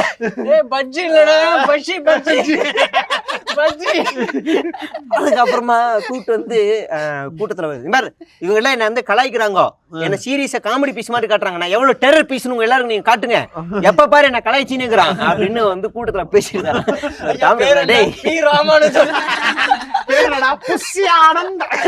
ஜெவகுமார், அதாவது உங்க பக்கத்துல எவன் நின்னாலும் அவன் சுமாராக இவர ட்ரெயினா பாக்குறதுன்ற மாதிரி. புஷி வந்து அவருக்கு வந்து கொஞ்ச நேரத்துல சாப்பிடலாம் டென்ஷன் ஆயிரும். அவர் டிரைவர் வந்து 20 வகையான இந்த மாதிரி சின்ன சின்னதா 20 வகையான பொரியல் வந்து வச்சிரு, மெடிசன் எடுத்துட்டு தான் சாப்பிட முடியும். ஆமா, சிரிஞ்சு அதுவும் டிரைவர் தான் வச்சிருக்காரு. அது ஏதோ பிரச்சனை அது இல்லை. அப்ப இந்த மாதிரி வச்சுட்டு தான் சாப்பிடுவாராம். சாப்பிட்டு முடிச்ச உடனே ரிலாக்ஸ் ஆவாராம். சங்கடம் அப்படின்னு வச்சுட்டு அப்ப மறுபடியும் ஏத்தி விடுறேன், இன்ஜெக்ஷன் டென்ஷன் ஆகி இது பண்ணுவாரு. அப்போ ஒரு நாள் நான் வந்து சரி ராஜ்மோகன் ஒரு வாட்டி இன்டர்வியூ கூப்பிடலான்னு சொல்லிட்டு, அண்ணே எங்க சேனலுக்கு ஒரு இன்டர்வியூ தெரியுங்களா அப்படின்னு நானும் வாய்ஸ் ஓவர் போட்டேன். உங்க சேனலுக்கு லிங்க் அனுப்புங்க, நான் இதே எங்க சேனல், நான் தாவேக்கா உங்களையுமே ட்ரோல் பண்ணியிருக்கேன், நீங்க இன்டர்வியூ வாங்க. நான் சிரிக்கிற எமோஜி அனுப்பிட்டு சரி நான் நேரம் பார்த்து சொல்றேன்னு சொன்னாரு. அடுத்த வாரம் கரு சம்பவம். அதுக்கப்புறம் நான் கூப்பிட்டு ஆமா, அதுக்கப்புறம் வந்து நம்ம யாரெல்லாம் ட்ரோல் பண்றோமோ சம்பந்தப்பட்ட நபருக்கு அனுப்பி விடுவாங்க. அமுச்சு விட்டு லயலா மணிக்கம், எனக்கு இந்த மாதிரிலாம் அனுப்பாது, அமிச்சனா உன பிளாக் பண்றேன்னு. அடுத்து இந்த அனந்த அஜித் மட்டும் தாங்க எனக்கு விசுவாசி. போட்டு விடு சீரியஸாவே. அவர் கட்சி பொறுப்புல வந்துட்டாரு, இனிமே அவர் ஸ்போக் பர்சன் கிடையாது. துப்பாக்கிய பொடிய சிவா அப்படின்றனால அவர் மட்டும்தான் இன்னைக்கு என்னோட ஃபேனு. எனக்கு கை உடஞ்சப்போ கூட போன் அடிச்சு, தலைவா என்ன தலைவா கை உடஞ்சு சும்மா போனை வைங்க, கை உடஞ்சு 2 வாரம் ஆயிடுச்சு, இதான் அவங்க பாசமா அப்படின்னு. இல்ல தலைவா நான் இப்பதான் இன்டர்வியூ பார்த்தேன், சும்மா நடிக்காதீங்க வா வைங்க. அதனால ட்விட்டர் எதுவுமே இல்லை, வாட்ஸ்அப்ல மட்டும்தான் இருக்கா. உங்க சோர்ஸ் அவர் தானா? மேபி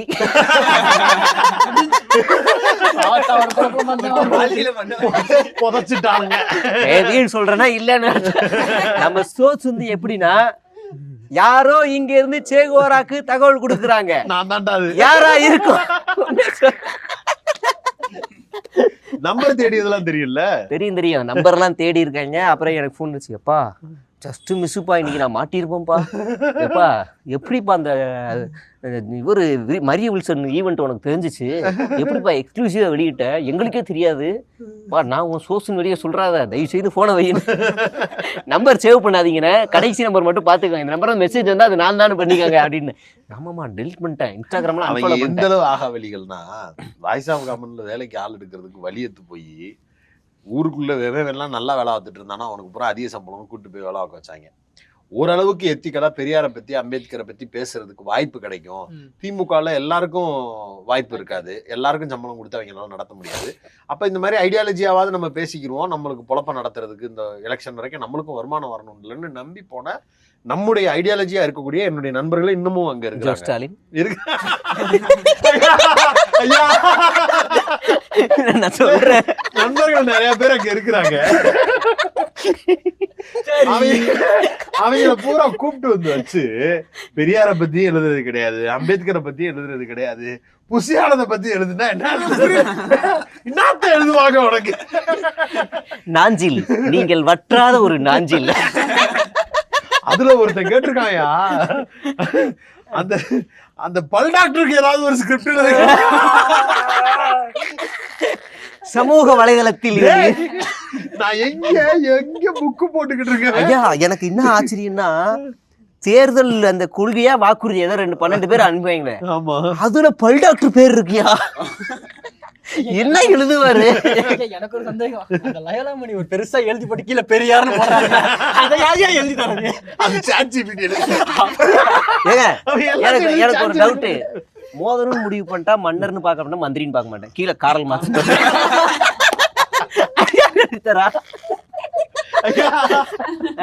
எங்கிட்ட காலையில காலண்டர் பிரிக்கும் போது படிச்சிருப்பாங்க, யார் பேராவது அது கீழே மாவோ. அவங்க கூட்டத்துல இருக்கிறவங்களுக்கு மாவோன்னா யாரும் தெரியாது, கார்ல் மார்க்ஸ்னா யாரும் தெரியாது, ஏதோ கத்தி படத்து வில்லன் போல இருக்கு. இந்த படம் ஒண்ணு வந்துச்சு ஆண் பாவத்துல, பெரியார் அம்பேத்கர், ஓகே அதுல ஐயப்போ அப்படின்னு, அது கார்ல் மார்க்ஸ். அந்த மாதிரிலாம் நீங்க தாடி வச்சுக்கூட சாய்பாபா, அவங்க பெரியாரையே சாய்பாபா. அப்ப முழுன்னு இல்லாம இருந்திருந்தா அப்ப வந்து அம்பேத்கர் இல்லையா, புசியானந்தா? வேலு நாச்சியார் போட்டோவை ஃபர்ஸ்ட் வச்சப்ப மதுரையில இருந்து ஒரு தற்குறி கேட்டிருக்கான், ராஜ்மஹால் விளம்பரத்துக்கு யாரு நடிக்கிறா?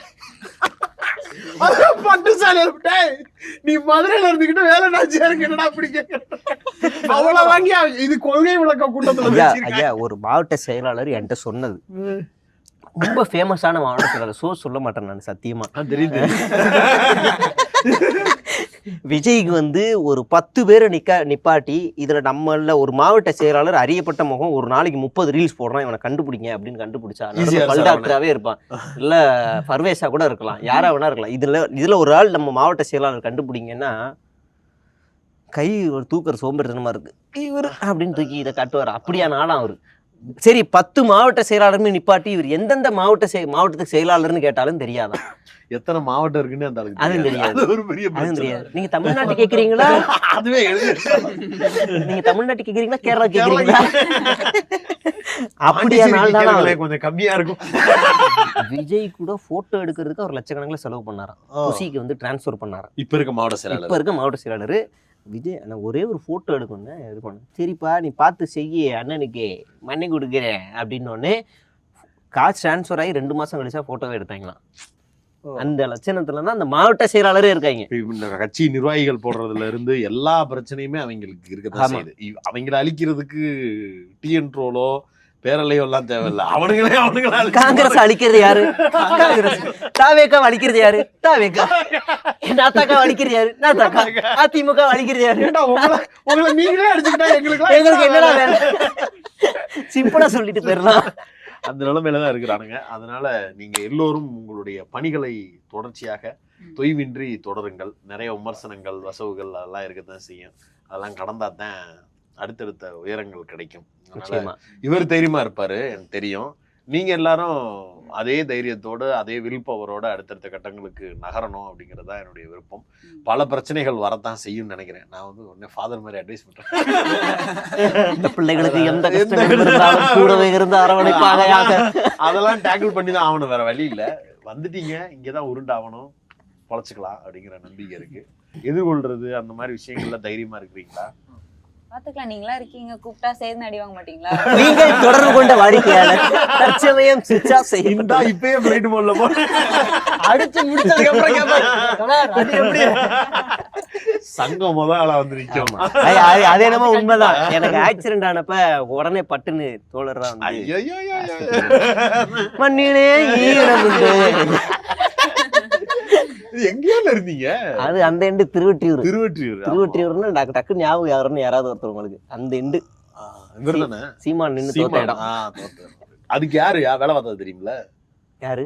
ஜான் ஆரோக்கியசாமி. திருவொற்றியூருக்கு? ஆமா. அப்படியா? அவருக்கு இப்ப எலெக்ஷன் ஒர்க் பண்ணி கொடுத்தது ஜான் ஆரோக்கியசாமி. தருதனம் முடிச்சு